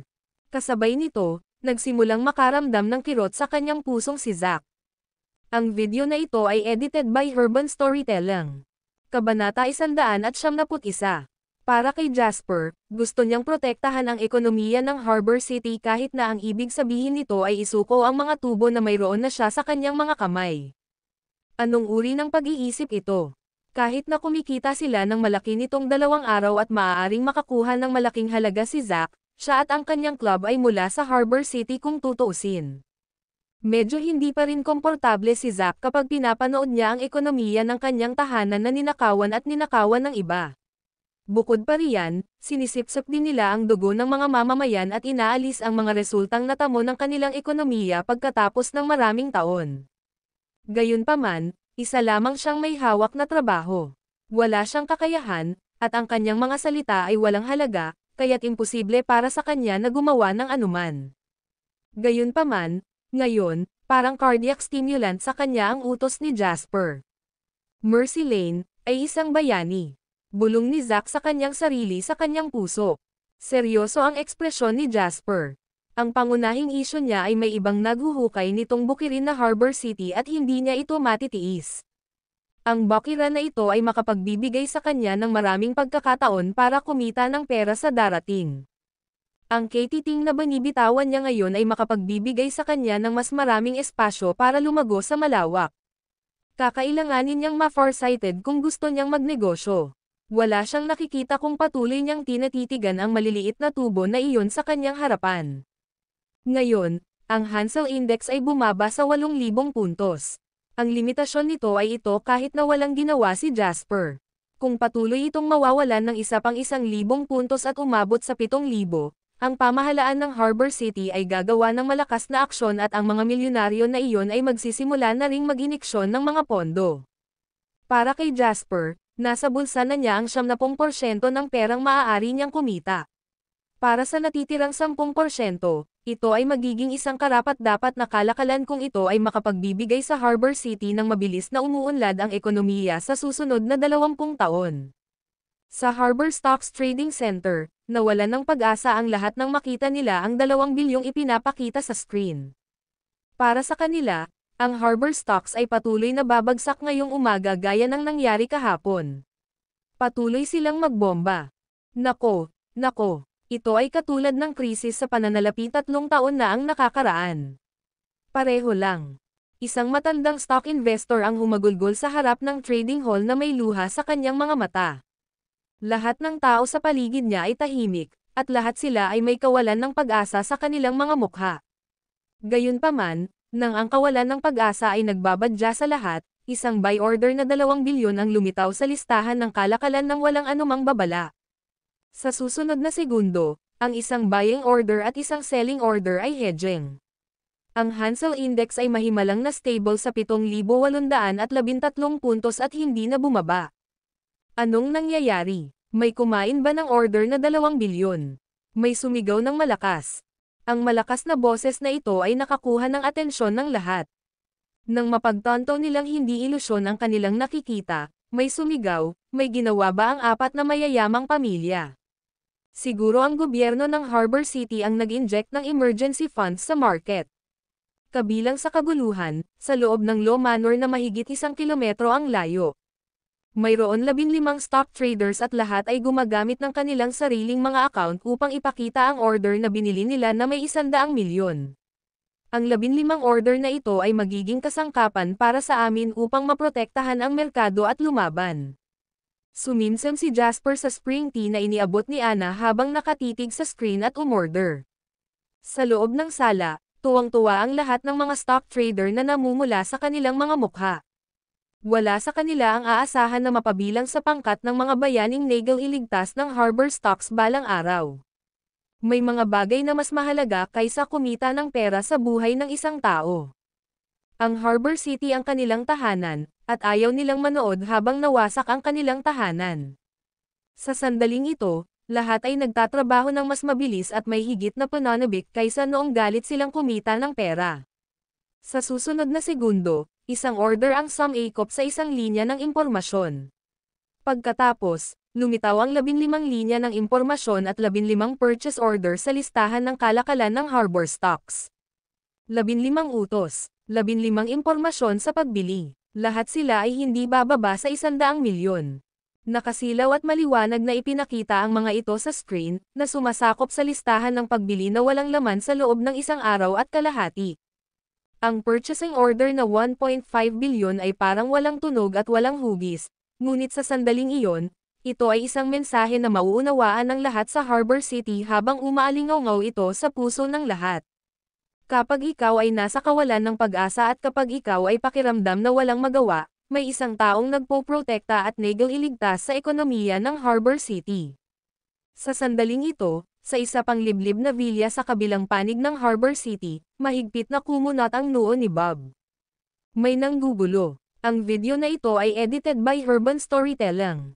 Kabanata 172. Nang ang 15 order ay umabot sa 1.5 bilyon ay nakalista sa listahan ng kalakalan, masasabi ni Bob na may mali. May gustong protektahan ang merkado. Ito ay dahil si Kennedy ay nasa panloob na pagpupulong ng 4 na mayayamang pamilya. Hindi siya maaaring lumiban sa mahalagang pagpupulong na ito sa kanyang kasalukuyang katayuan. Kung hindi, ang kanyang buong plano ay mabubunyag at sila ay matatapos.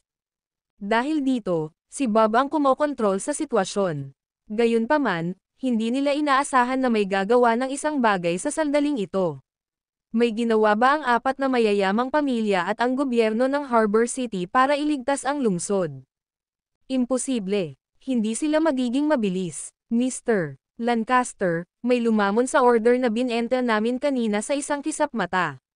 Ngayon, inilista nila ang 15 order na ito at malinaw na nagdedeklare sila ng digmaan sa amin. Sabi ng manager na nangunguna sa mga stock trader. Hindi mahalaga kung sino ito. Sobra-sobra lang ang kanilang sarili at sinusubukan ang isang bagay na imposible. Nag-isip sandali si Bob habang tumawa ng malamig. Utos niya, ibaba mo sila. Huwag mo silang bigyan ng pag-asa. Matapos ibigay ni Bob ang order na iyon, nagsimulang gawin ng mga stock trader ang kanilang mga gamit. Sa isang kisap mata, nawalis ang 1.5 bilyong order. Ituloy ang pagbebenta. Gusto kong bumaba ang Hang Seng Index hanggang 7,000 puntos ngayong umaga. Umalangaw sa villa ang mayabang na boses ni Bob. Ninanamnam niya ang pakiramdam ng pagiging puno ng vim. Noong narito si Kennedy, ang kanyang mga salita ay walang halaga na kumpara sa kanya. Gayunpaman, iba na ngayon. Siya ang boss dito, at sa isang pangungusap, nagawa niyang maging sanhi ng pagtaas at pagbaba ng Harbor stocks. Nakontrol din niya ang pagbagsak ng Harbor stocks ayon sa kanyang kagustuhan. Ang pakiramdam na ito ay mas nakakahumaling kaysa sa paggawa ng droga. Kuwait, Mr. Si Lane, nilinis na ng kabilang party ang mga order namin. Nagbebenta pa kami ng shorts at pinapanood itong bumaba. Nang marinig ni Jasper ang boses ni Zack ay natahimik siya sandali. Ilang sandali pa, nagutos siya, kunin mo. Kunin ang dami nila. Kailangan nating panatilihin ang Hansel Index sa 7,810 puntos. Pagkatapos ng utos ni Jasper, sinimulan ni Zack na turuan ang mga stock trader. Kaagad, ang mga pondo ni na Jasper at Bob ay nakikipagkompetensya laban sa isa't isa sa Harbor stocks. Ang mga pondo na kulang ng higit sa 10 bilyon ay hindi nagdulot ng anumang ripples kapag sila ay laban sa isa't isa. Gayunpaman, ang mga pondong ito ay hindi higit sa $1 bilyong ay magdidikta sa kapalaran ng Harbor stocks ngayong umaga bago magsara ang merkado. Sabihin mo sa akin ang sitwasyon ng mga pondo sa aming account, sabi ni Jasper habang nakatingin sa palengke ng hindi kumukurap. Sa ngayon, mayroon kaming humigit kumulang 89.6 billion sa aming account. Nang marinig ni Jasper ang sinabi ni Zack ay tumango ito. Ang kanyang kapital ay 40 bilyon. Kumita siya ng halos 50 bilyon mula kahapon at ngayon. Dahil mayroon siyang napakalaking halaga ng pondo sa kanyang mga kamay, natural siyang kumpiyansa. Patuloy na maglista ng mga purchase order para sa kabuuang 3 bilyon. Gusto kong tumaas ng 1 puntos ang Hansel Index. Kuwait, B** starred. Malungkot na tumitig si Bob sa mga pagbabago sa merkado. Kalahati oras na lang at halos 5 bilyong dolyar na ang nailagay niya. Gayunpaman, para bang ang pondo ng kabilang partido ay napakalalim. Ang kabilang partido ay maglalagay ng kasing dami ng kanilang inilagay. Matapos gumastos ng 5 bilyong dolyar, hindi lamang bumagsak ang Hansel Index gaya ng kanyang hinulaang, matatag pa itong tumayo sa 7,813 puntos. Ang figurang ito ay parang spell at hindi niya ito maalis kahit anong pilit niya. Kung babalik si Kennedy sa eksenang ito, tiyak na tatanungin niya ang kakayahan ni Bob. Nang maisip ito ni Bob, mas lalong nagdilim ang kanyang mga mata. F***6, sino ang niloloko ko? Malungkot na bulong ni Bob sa sarili. Sa sandaling ito, isang 3 bilyong order ang bumagsak sa Harbor stocks. Mr. Lancaster, dapat ba nating alisin ito? Kahit na ang mga bulag ay makikita na si Bob ay nasa sobrang sama ng loob, kaya ang manager ay nagtanong sa isang maliit na boses na kinakabahan. Ang video na ito ay edited by Urban Storytelling. Kabanata 173.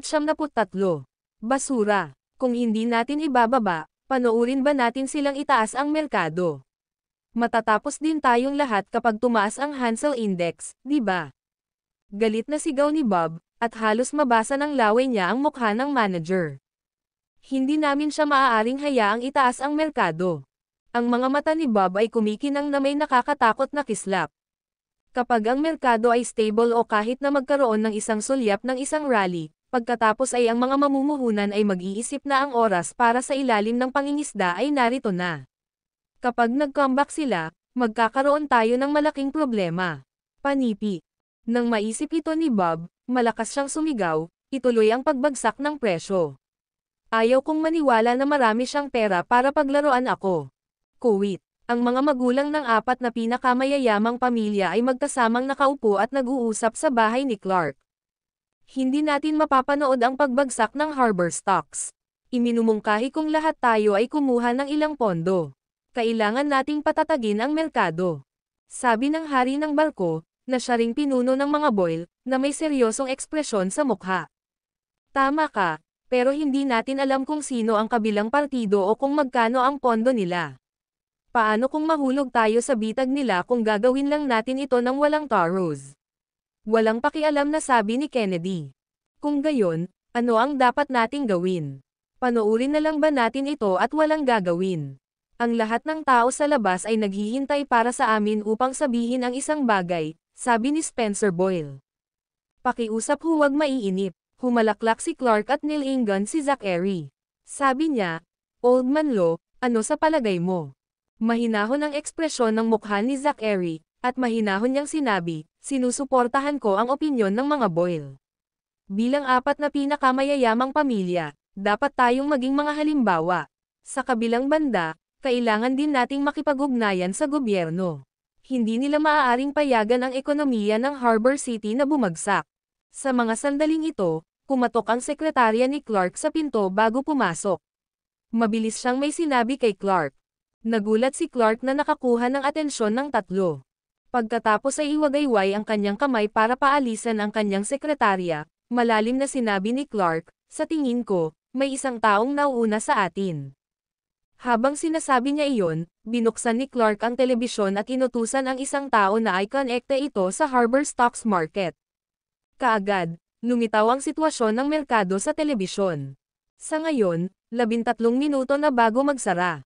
Ang Hansel Index ay stable sa 7,820 puntos at mayroong dalawang malaking halaga ng mga pondo na papunta sa isa't isa na pumapalibot sa puntong ito. May nagpoprotekta ba sa merkado? Gulat na sabi ni Spencer. Tumango si Clark at sinabing, sabi sa akin ng secretary ko habang nasa kalagitnaan kami ng meeting, may injection of funds and the other party has been protecting the market since 7,813 points. Buong umaga na sila nagpupunta sa isa't isa. Hindi lang bumagsak ang mga puntos, tumaas pa ito ng 7 puntos. Ngayon, lahat ng tao sa labas ay hulaan kung sino ang taong ito. Walang ideya kung sino ang gumagastos ng pera ngayon, malalim na sabi ni Clark. Sa sandaling ito, nagbago ang mga ekspresyon sa mukha ni Zachary at Kennedy. Siyempre, alam ni Zachary na ang taong nagpoprotekta ngayon sa palengke ay si Jasper. May bakas ng ginhawa sa kanyang mga mata. Sa kabilang banda, sinalungat ni Kennedy. Hindi niya inaasahan na magugulo ito ni Bob kapag may meeting siya sa labas. Napakaraming pondo nila ngunit hinayaan pa rin nilang matagumpay na protektahan ang kabilang partido ng merkado. Sino ang taong ito? Mabilis na tanong ni Kennedy. Nais niyang kung sino ang taong ito ngayon higit pa sa sinuman. Walang ideya. Umiling si Clark at tuwang-tuwang sinabi, pero dahil may nauuna sa atin, kaya hindi na tayo magdadalawang isip pa. Kung hindi, madidismaya ang mga tao. Nagkatinginan ang lahat at nagkasundo sa isa't isa. Kahit na labis na nag-aatubili si Kennedy, hindi siya naglakas loob na ipakita ito. Masasabi lang niyang pumayag siya dito habang labag sa gusto niya. Maya-maya, nagsara na ang morning market. Bang! Sa Villa, marahas na hinampos ni Bob ang screen. Napaungol siya, F*6. Sino ang taong iyon?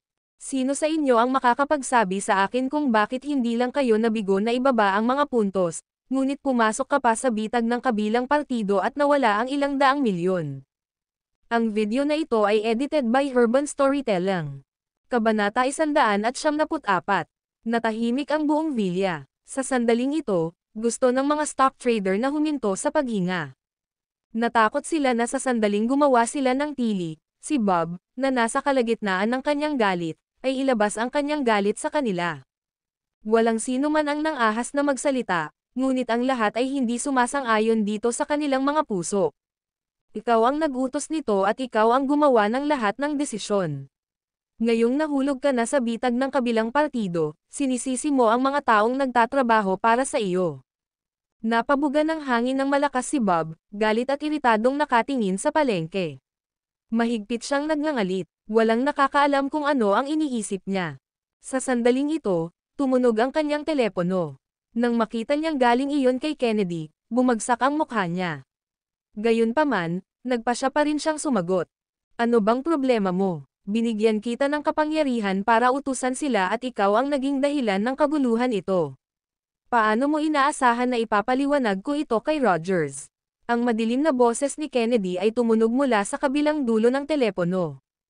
Naramdaman ni Bob ang isang demonyong apoy na umaagos mula sa kanyang tiyan, ngunit dahil natatakot siya sa kapangyarihan at impluwensya ni Kennedy, pilit niyang pinigilan ang kanyang loob. Aniya, masyadong tuso ang kabilang partido. Hindi ko inaasahan na mangyayari ito. Tama na, tumigil ka sa pagsasalita. Pinutol ni Kennedy ang tanong ni Bob. Kanina lang namin napag-usapan ito at papunta na kami sa gobyerno ng Harbor City. Plano naming mag-host ng press conference kasama ang gobyerno sa tanghali. Ang 4 na mayayamang pamilya ay kukuha ng tig 10 bilyon. Gamit ang market rescue funds mula sa gobyerno at iba pang milyonaryo, maaari tayong makakuha ng humigit kumulang 100 bilyon para sa market rescue funds. Ang 100 bilyon ay iturok sa stock market para sa market rescue sa hapon. Babalik ako kasama si Rogers bago magsimula ang merkado sa hapon. Maging mas low profile mamaya. Kung iisipin mo si Rogers na isa kang walang kwentang basura, hindi kita may iligtas, ni gugustuhin kong iligtas ka. Matapos marinig iyon ni Bob, nakaramdam siya ng takot at kaba sa kanyang puso. Sabi niya, 100 billion. Paano natin ito laruin pagkatapos na pumasok ang pondo? Nanunuya si Kennedy at sinabing, hindi pa kumikilos ang quantum fund. Bakit sa palagay mo nananatili si Rogers at ang kanyang barkada sa Harbor City? Hintayin na lang natin na may pasok nila ang pondo sa merkado. Kapag nangyari iyon, hindi natin malalaman kung inililigtas nila ang merkado o ipinadala ang kanilang sarili sa kanilang kamatayan. Hehe. Sa tanghalian, kumakain sina Jasper, Anna, at Henry habang nanonood ng telebisyon. Ipinalabas sa telebisyon ang live broadcast ng press conference ng gobyerno. Ang 4 na mayayamang pamilya kasama ng gobyerno ay nagdedeklare sa ekonomiya ng Harbor City ay resulta ng bawat mamamayan sa Harbor City, at hindi nila hahayaang masira ito ng sinuman. Ngayong hapon, ang 4 na mayayamang pamilya, ang iba pang mga milyonaryo sa Harbor City, at ang gobyerno ay may pangkalahatang plano na makakalikom ng 100 bilyong pondo para iligtas ang merkado. Isang serye ng mga balita ang nagpatunay na may sinimulang gawin ang gobyerno. Napalingon si Henry kay Jasper. Sabi niya, medyo tumpak ka. Naglabas nga ng pahayag ang gobyerno noong tanghali. Nakuha mo pa ang 100 bilyong tama. Isa ka bang Diyos? Nang maalala ni Henry kung paano sinabi ni Jasper na maglalabas ang gobyerno ng isang pahayag bago ang tanghalian tungkol sa pagliligtas sa merkado na may 100 bilyong pondo at kung paano siya hindi naniwala sa kanya, nakaramdam ng kaunting awkward kay Henry. Tumawag ang papa mo at sinabi sa akin. Inuulit ko lang yung sinabi niya, so how would I be wrong? Nagkibit balikat si Jasper, hindi niya alintana ang nakamamatay na titig ni Henry matapos itong magalit dahil sa ilang sandali pa, napatitig ito sa kanya. Damn it, niloloko mo ako, sigaw ni Henry sa sama ng loob. Pagkaraan ng ilang oras sa kanya, sa wakas ay mahulaan na ni Henry ang init ng ulo ni Jasper. Mukha siyang mature at masigasig, hindi katulad ng sino mang kasing edad niya. Gayunpaman, siya ay isang medyo magaan na tao at nagawang magbiro. Mas maganda na ang relasyon nilang dalawa kaysa noon. Dagdag pa, talagang humanga si Henry kay Jasper, kaya matagal nang nawala ang kanyang pakiramdam ng pagiging anak ng numero 1 milyonaryo sa Harbor City. Ang video na ito ay edited by Urban Storytelling. Kabanata 175. Dahil dito, nasabi ni Henry ang anumang gusto niya at ayon sa gusto niya. Kumuha si Jasper ng sopas para sa kanyang sarili at hindi niya nakalimutan kumuha din ng para kay Anna na nasa tabi niya. Nahihiyang reaksyon ng huli sa kanyang ginagawa. Sinabi ni Jasper kay Henry, hayaan mo akong mag-quiz sa iyo. Kung ikaw ako, ano ang dapat mong gawin ngayong hapon? Natigilan si Henry sa mga salita. Kinagat niya ang kanyang tinidor at nahulog sa malalim na pag-iisip. Nang may sasabihin sana si Anna, nakita niya si Jasper na nakangiti at umiling sa kanya. Agad namang natahimik si Anna. Nakatingin din siya sa kanyang ignorante at walang kakayahan na kapatid na may interes. Gusto niyang makita kung anong diskarte ang sasabihin niya. Maghintay at tingnan, mahinang sabi ni Henry. Ang pagmamasid niyang mabuti kay Jasper at ang paraan ng pagsusumikap niyang hulaan kung tama o mali ang kanyang sagot ay para bang isa siyang estudyante sa klase na tinawagan lang ng guro para sagutin ang isang tanong. Gayunpaman, ang ikinadismaya ni Henry ay wala siyang nakuha mula sa kanyang obserbasyon. Continue, kumain ng gulay si Jasper at mataray na sinabi.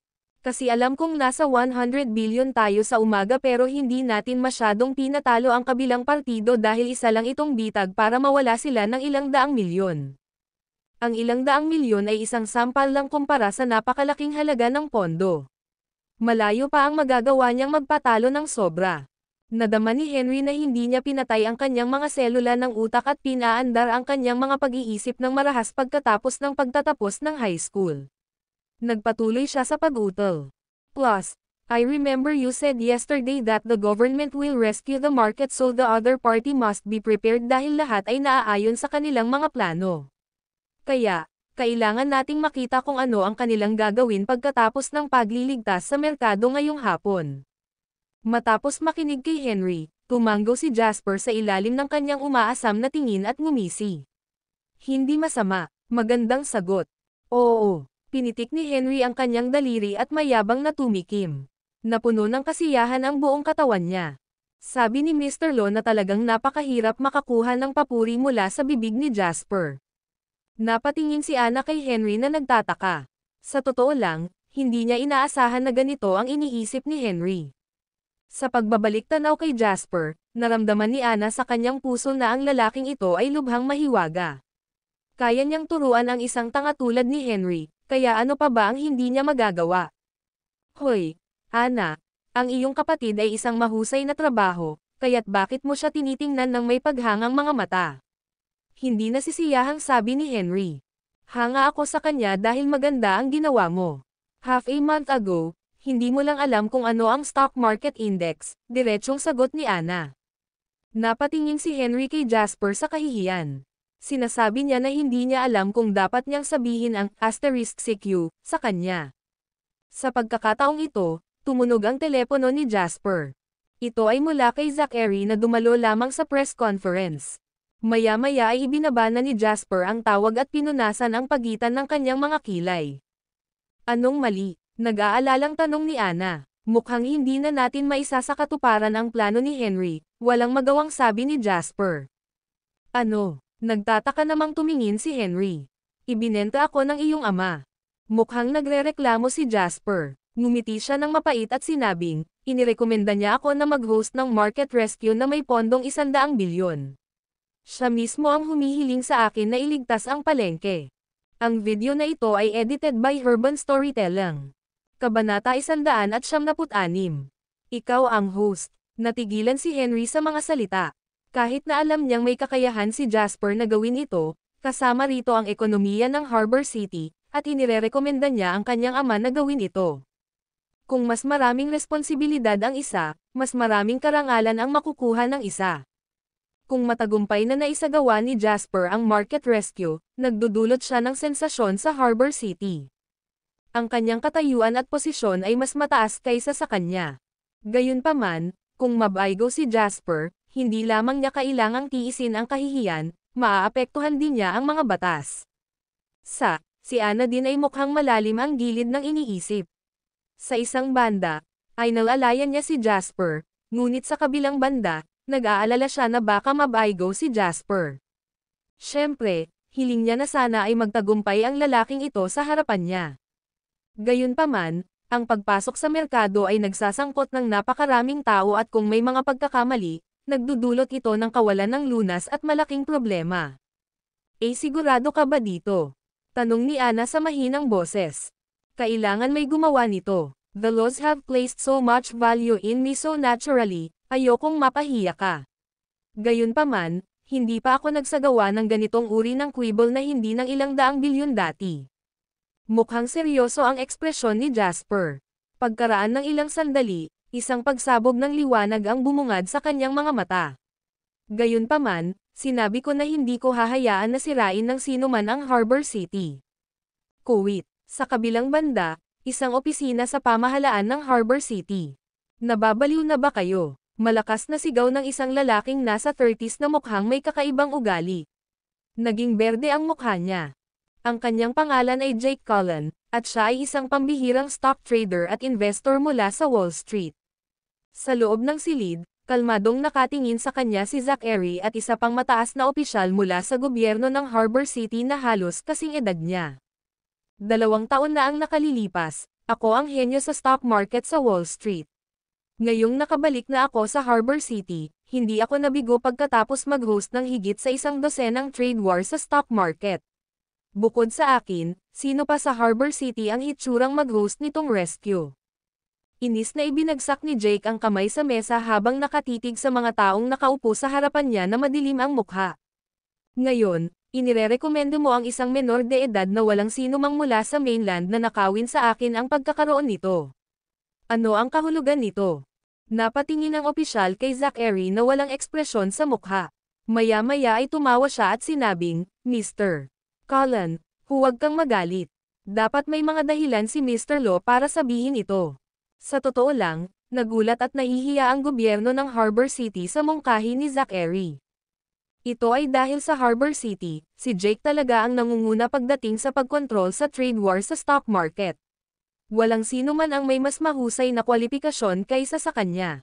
Binalak ng gobyerno na ipagkatiwala sa kanya ang pag-host nitong market rescue na humigit kumulang 100 bilyon. Gayunpaman, kinailangan ding alang ng gobyerno ang mungkahi ni Zachary. Dahil dito, iyon ang dahilan kung bakit nagkaroon ng ganitong eksena sa opisina. Kilala ni Zachary kung sino si Jake, ngunit hindi iyon ipinakita sa kanyang ekspresyon.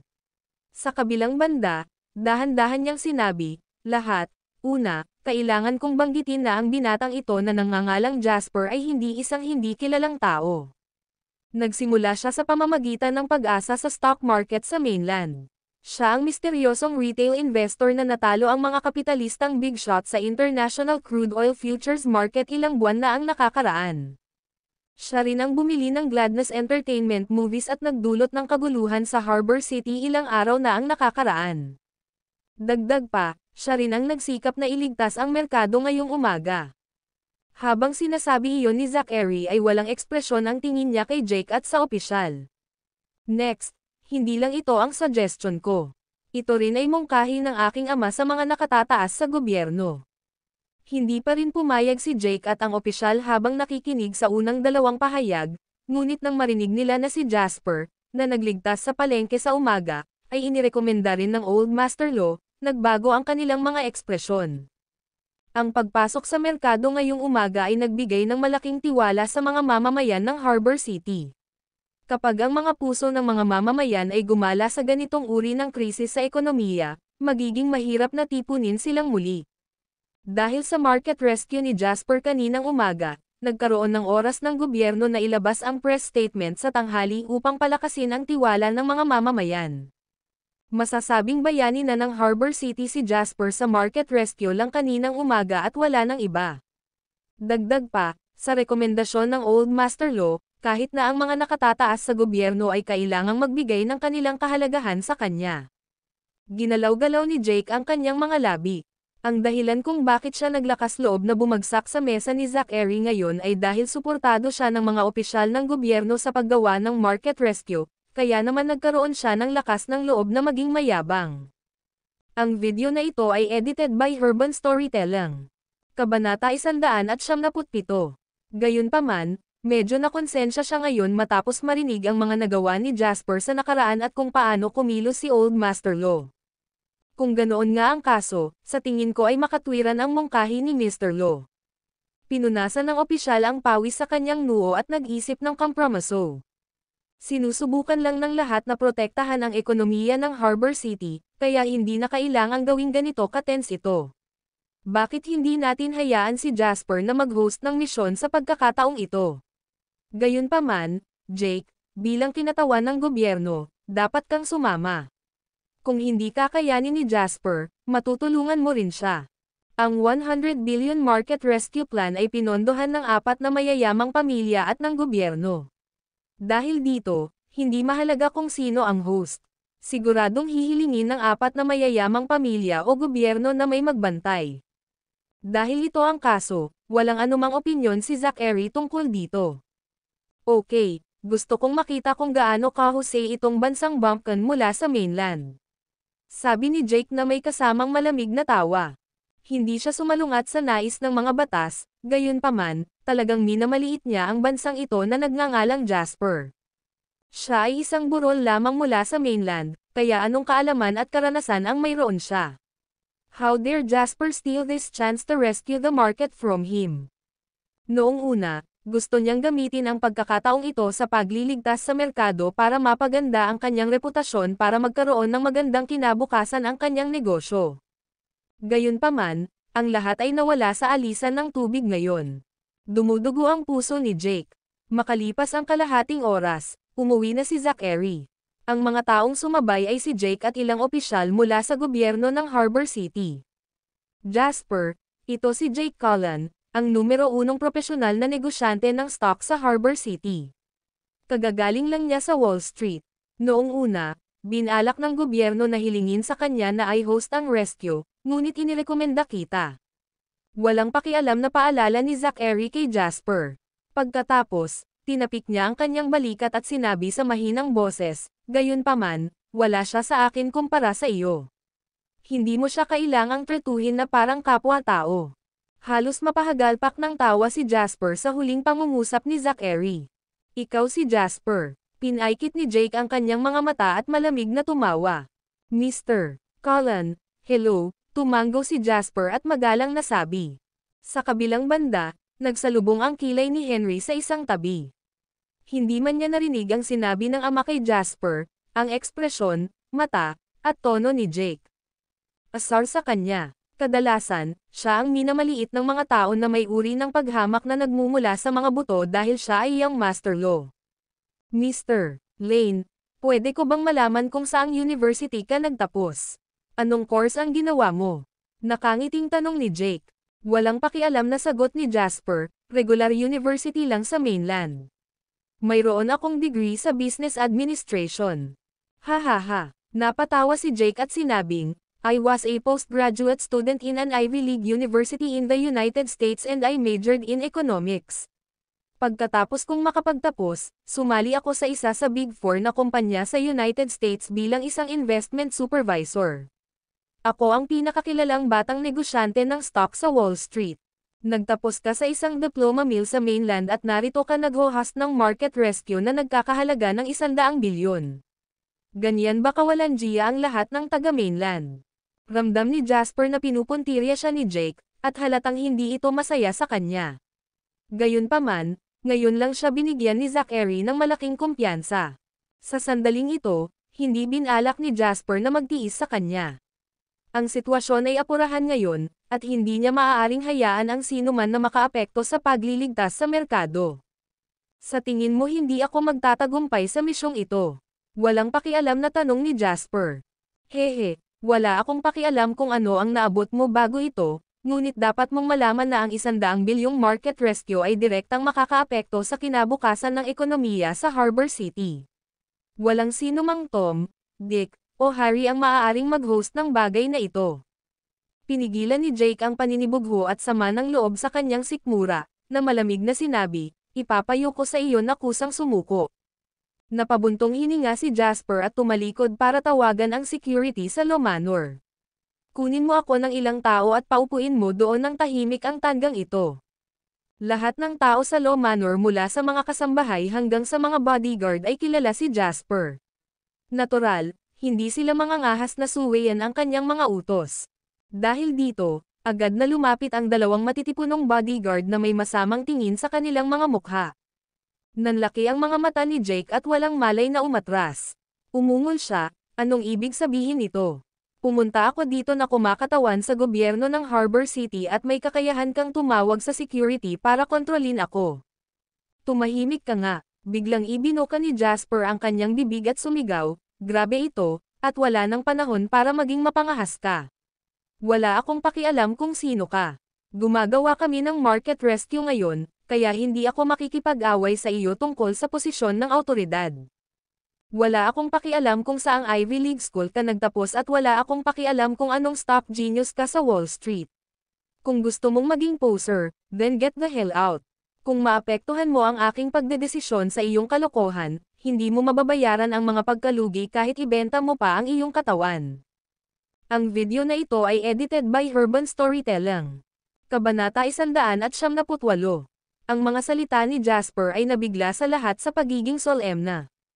Walang inaasahan na si Jasper, na kadalasang mukhang may kultura at pino, ay magiging napakatakot kapag nagalit.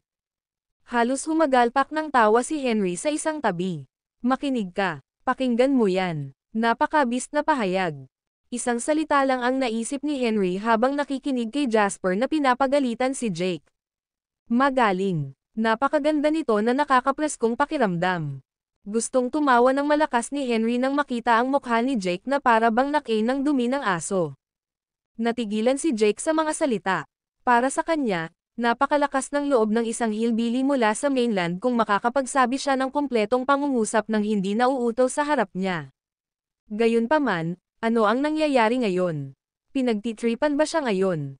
Pinagalitan ba siya? Nakaramdam siya ng galit at pagkakamali habang magkakaugnay ang sunod-sunod na emosyon sa kanyang puso.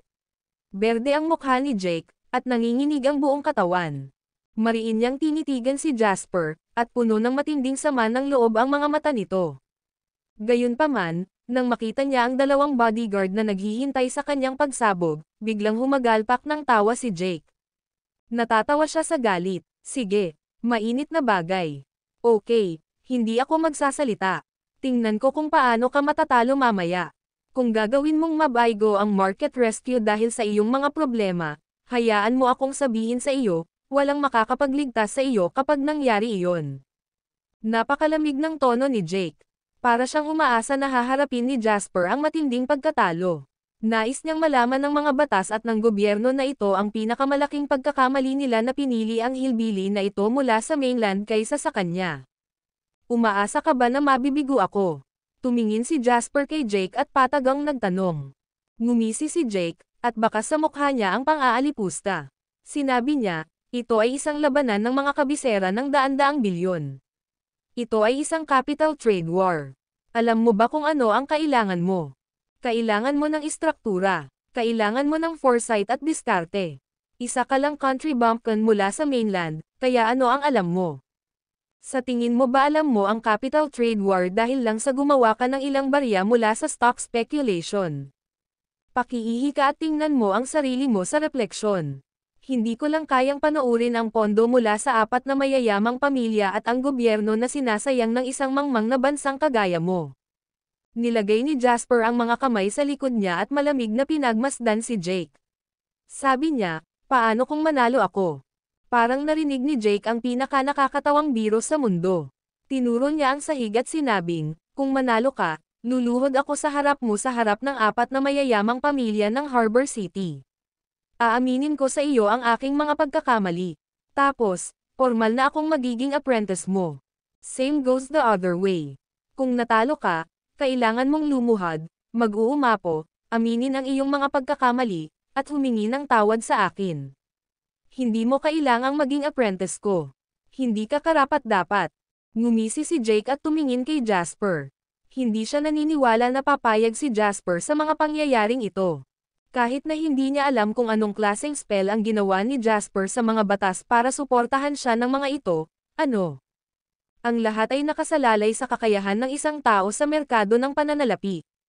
Hindi mo magagawa ang lahat ng gusto mo dahil lang sa may malakas na taong sumusuporta sa iyo. Kung hindi ka maglakas loob na gawin ito, ibigay mo ang awtoridad na mag-utos. Sabihin mo sa gobyerno na isa kang basura at isa ka lang palaboy ng bansa mula sa mainland na hindi matapang na sumugal. Masama at malisyoso ang ngiti sa mukha ni Jake. Huwag kang gagawa ng isang bagay na pagsisisihan mo ng tuluyan dahil ikaw ay impulsive. Kailangan mong pag-isipang mabuti. Ito ay isang trade war na nagkakahalaga ng daan-daang bilyon at hindi ang laro ng bata na milyon-milyon o 10-10 milyon na nakasanayan mo sa mainland. Lahat ay nanonood ng stock market sa Harbor City at gusto mong i-host ang market rescue sa oras na ito. Kwalipikado ka ba para dito? Ang video na ito ay edited by Urban Storytelling. Kabanata 199. Nang malapit nang makakuha ng pagkakataon si Jake na ipahiya si Jasper, narinig niya ang 4 na hindi masigasig na salita. Sige, gagawin ko. Ang 4 na salita ni Jasper ay naging dahilan para magkaroon ng 1,000,000 salita si Jake sa kanyang isipan ngunit hindi niya magawang magbitaw kahit isang salita. Anong sabi mo? Napapikit si Jake at tumingin kay Jasper. Kukunin ko itong taya. Kapag nanalo ako, luluhod ka at formal na magiging apprentice ko. Siyempre, kailangan mong lumuhad at gumuho. Depende sa mood ko kung gusto kitang kunin bilang apprentice ko. And vice versa, buong-buong sabi ni Jasper. Galit na tumawa si Jake at sinabing, sige, ikaw ang nagsabi nito. Kukunin ko itong taya.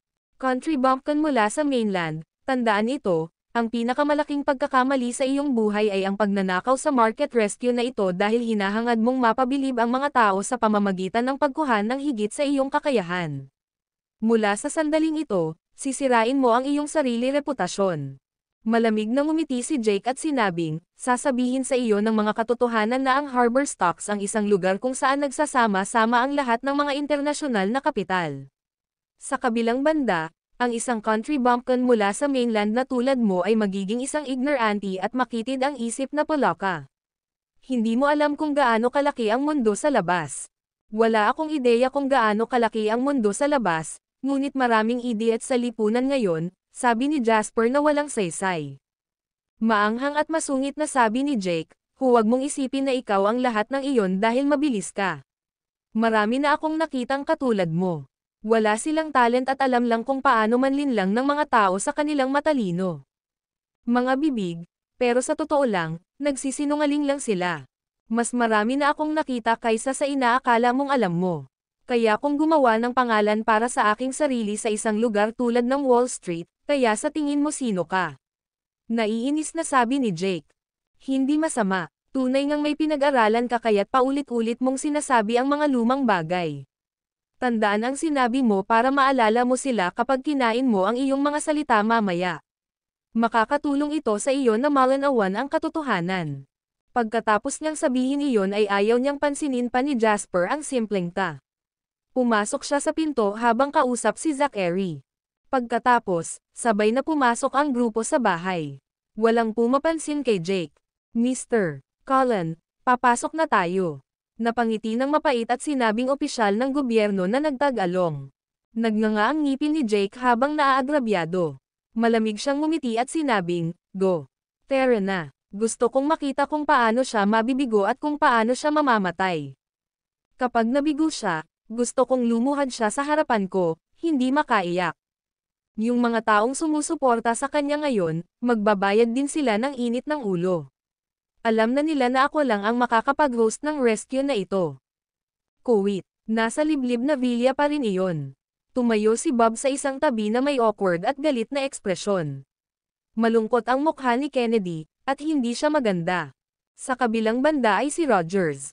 Bahagya niyang tinapik ang ibabaw ng mesa gamit ang kanyang mga daliri at maliit na sinabi, Lancaster, I think you're very stupid. Ito ay isang halatang bitag at hindi mo ito makita. Sa kabaligtaran, nahulog ka pa rito. Mas lalong sumama ang ekspresyon ni Bob. Kahit na sobrang asar na ang nararamdaman niya, hindi niya sinubukang ipagtanggol ang sarili. Alam niyang ang gusto ng lahat ngayon ay resulta at hindi paliwanag. Ang resulta ay hindi siya nag-crash ng Harbor Stocks ayon sa paunang plano, ngunit sa halip, nahulog siya sa bahagi ng kabilang partido at naging sanhi ng pagkawala ng ilang daang milyong pondo. Sa sandaling ito, mas marami siyang ipinaliwanag, mas maraming pagkakamali ang kanyang gagawin. Napangisi si Kennedy. Kahit na hindi siya nasisiyahan sa walang kwentang performance ni Bob, sinabi pa rin niya, dahil nangyari na ito, wala nang saysay na magpaliwanag.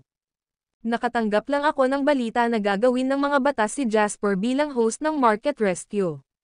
Ngayon, nakakasigurado tayo na si Jasper ang nasa likod ng nangyari kaninang umaga. Sa sandaling ito, isang Caucasian na lalaki ang lumakad sa harap ni Rogers na may maliit na ekspresyon sa kanyang mukha. Inabot niya rito ang ilang mga dokumento. Jasper Lane. Ang binatang iyon, ibinaba ni Rogers ang kanyang ulo upang tingnan ang impormasyong nasa kanyang mga kamay. Bigla siyang natawa at sinabing, interesting. Hindi ko inaasahan na ang binatang ito ay magbibigay sa lahat ng napakalaking sorpresa.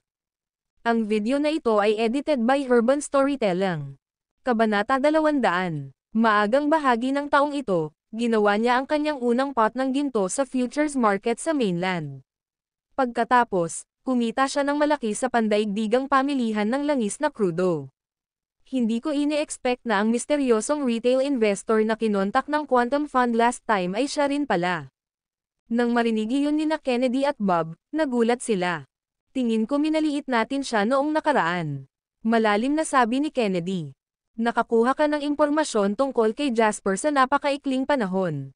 Pinaikit ni Bob ang kanyang mga mata at sinabi habang pinipigilan ang pagkabigla sa kanyang puso.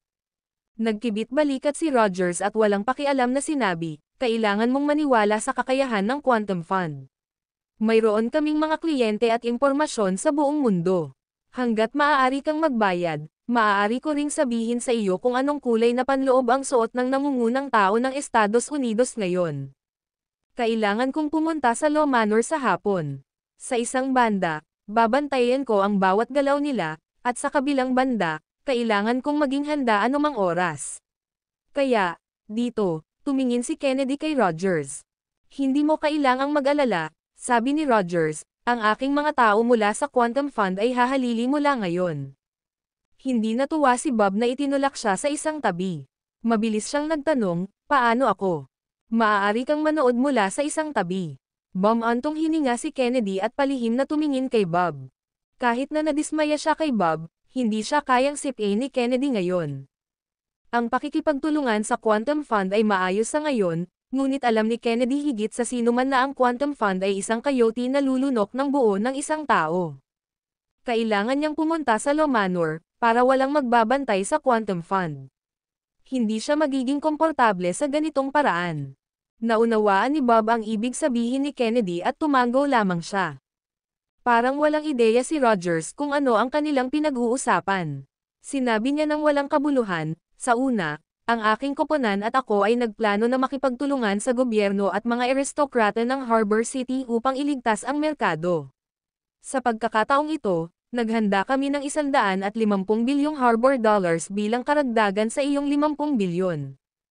Itinaas niya ang dalawang daliri. Mayroon kaming pondo na 200 bilyon, ngunit ang Market Rescue Fund ng Harbor City ay 100 bilyon lamang. Dagdag pa, mayroon akong pangkat ng pinakamahuhusay na mga ngalakal sa mundo, kaya paano nila ako lalabanan?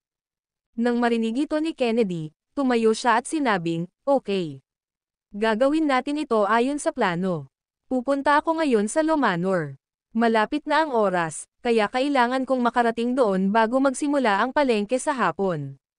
Kuwit, bago magsimula ang pamilihan sa hapon, naging masigla ang kapaligiran sa Law Manor.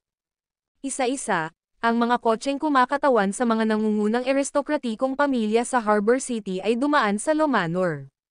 Kasabay nito, ang seguridad ay pinataas ng husto. Hindi lang may sariling bodyguard ang mga milyonaryo, pati mga pulis na inilipat dito ng gobyerno ay nagpapatrolya din sa lugar. Bago matapos ang digmaang pinansyal, ang lugar na ito ay magiging isa sa mga pinakaligtas na lugar sa Harbor City.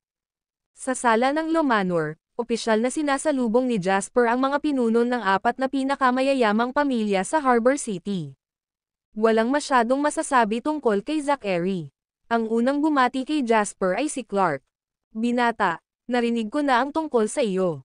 Sinabi rin sa akin ni Keith ang tungkol sa iyo. Pambihira ka. Umaasa ako sa iyo this time, kinamayan ni Clark si Jasper at sinabing. Tumango si Jasper at sinabing, huwag kang mag-alala, Mr. Duval. Gagawin ko ang aking makakaya. Tumawa ng malakas si Clark at sinabing, hindi mo kailangang pasanin ang labis na pasanin. Kung babagsak ang langit, kaming mga matandang umutot ang hahawak nito para sa iyo. Bata pa ako at malakas pa ang katawan ko, kaya sa tingin ko hindi na kailangang ihagis ng mga matatanda ang iyong mga takip sa ring. Pagbibiro ni Jasper, napatawa si Clark at tinuro si Jasper bago niya ibinaling ang kanyang ulo para sabihin kina Spencer at Kennedy, look, I told you that Zachary won't make mistakes. Napaka-interesting ng binatang ito.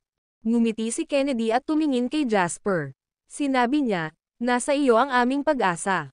Tumugon si Jasper nang hindi mapanghusga o pabaliw, susubukan ko ang aking makakaya. Sa totoo lang, nagulat ako nang malaman kong ikaw iyon. May nakatagong kahulugan sa likod ng sinabi ni Kennedy at ito ay makabuluhan. Tumingin si Jasper kay Kennedy nang walang sinasabi. Magiliw na tinapik ni Kennedy ang balikat ni Jasper. Ngumisi siya at sinabing, walang matino ang anak ko. Magiging kapaki-pakinabang para sa kanya kung tinuruan mo siya ng leksyon. Hindi masyadong inisip ni Jasper ang sinabi ni Kennedy. Sa sandaling ito, marahil ay nag-aalala siya na ang awayan sa pagitan nilang dalawa ay makakaapekto sa plano ng pagliligtas sa merkado, kaya ang mga salita ni Kennedy ay talagang makatwiran. Mayroon nga kaming karne ng iyong anak sa pagitan namin, ngunit ito ay sa pagitan namin. Ang kasalukuyang kalagayan ay mas mahalaga sa ngayon. Dahil sa ugali ni Jasper, napangiti si Kennedy sa satisfaction. Sabi niya, inaasahan namin ang iyong pagganap. Habang nag-uusap sila, kumatok si Zack sa pinto at pumasok. Sir, 3 minuto bago magsimula ang pamilihan. Maraming sir, sa kwartong ito. Gayunpaman, alam ng lahat na si Jasper ang tinutukoy niya. Tumanggo si Jasper at inilahad ang kamay bilang paanyaya. Pagkatapos, dinala niya ang mga pinuno ng 4 na mayamang pamilya sa sala. Dumating sina Clark, Zachary, Kennedy, at Spencer sa sala, at agad na umihip ang hangin doon. Maging sina Zack at Jake, na gustong-gustong madapa si Jasper sa kanyang mukha, ay nakakaramdam ng higit na kabakay sa karaniwan, lalo pa ang mga stock trader. Pagkatapos ng lahat, ang 4 na lalaking ito ang mga pinuno ng 4 na mayamang pamilya ng Harbor City. Ito ay magiging lubhang mahirap upang matugunan ang kahit isa sa kanila sa anumang ordinaryong araw. Ngayon, magkasama sila dito. Ang bawat isa ay nakaramdam ng kaluwalhatian habang sila ay nasa parehong silid ng mga soberanong hari na malayo sa masa at katotohanan. Pinigilan ni Jake ang kaba sa kanyang puso. Nakangising tumingin siya kay Jasper na sentro ng atensyon ng lahat. Nakaramdam siya ng matinding selos at galit. Kung hindi dahil sa bansang bumpkin na ito mula sa mainland, ang taong tumatangkilik sa atensyon at escort mula sa mga pinuno ng 4 na mayayamang pamilya ay siya, si Jake Cullen. Nang maisip niya ito, naikuyom ni Jake ang kanyang mga kamao sa galit. Lalong nagiging pag-alit ang mga mata niyang nakatitig kay Jasper. Mga negosyante ng stock, maghanda para sa pagsisimula ng merkado. Walang pakialam si Jasper sa iniisip ng 4 na mayayamang pamilya at ni Jake. Mahinahon at hindi nagmamadaling utos niya. Pagkatapos niyang sabihin iyon, nagsimula ng maghanda ang mga stock traders sa ilalim niya. Isang pahiwatig ng pagiging solemna at paggalang ang lumitaw sa gitna ng matinding kapaligiran sa sala. Pagkatalikod ay nakita ni Jasper si Anna na inaabot sa kanya ang isang pot ng tsaa na kakatimpla lang niya. Alam ni Anna na mahilig si Jasper sa pag-inom ng tsaa at umiinom siya sa tuwing gusto niya ito. Kaya naman, tuwing malaya siya, gagawa siya ng palayok para kay Jasper. Ito ang tacit understanding na nalinang sa pagitan nilang dalawa matapos ang ilang araw na ito sa isa't isa. Ngumiti si Jasper kay Anna bago tumalikod at inangat ang ulo para tingnan ang digital screen. Sa ngayon, ito ay ang countdown sa pagsisimula ng merkado. Sabay sa liblib na villa. Ang pangkat ng mga stock trader ay pinalitan ng blonde-haired Caucasians na may asol na mga mata. Bilang taong may kapangyarihan sa paggawa ng desisyon, ang lalaki ay nakatayo sa ilalim ng digital screen at tamad na nag-inat. Maghanda kayo, boys. Ngayong hapon, gusto kong patayin ang Harbor Stocks. Bukas, malalaman ng lahat ng mamumuhunan mula sa buong mundo ang pangalang Quantum Fund. Kami ang mga hari ng kapitalistang mundo.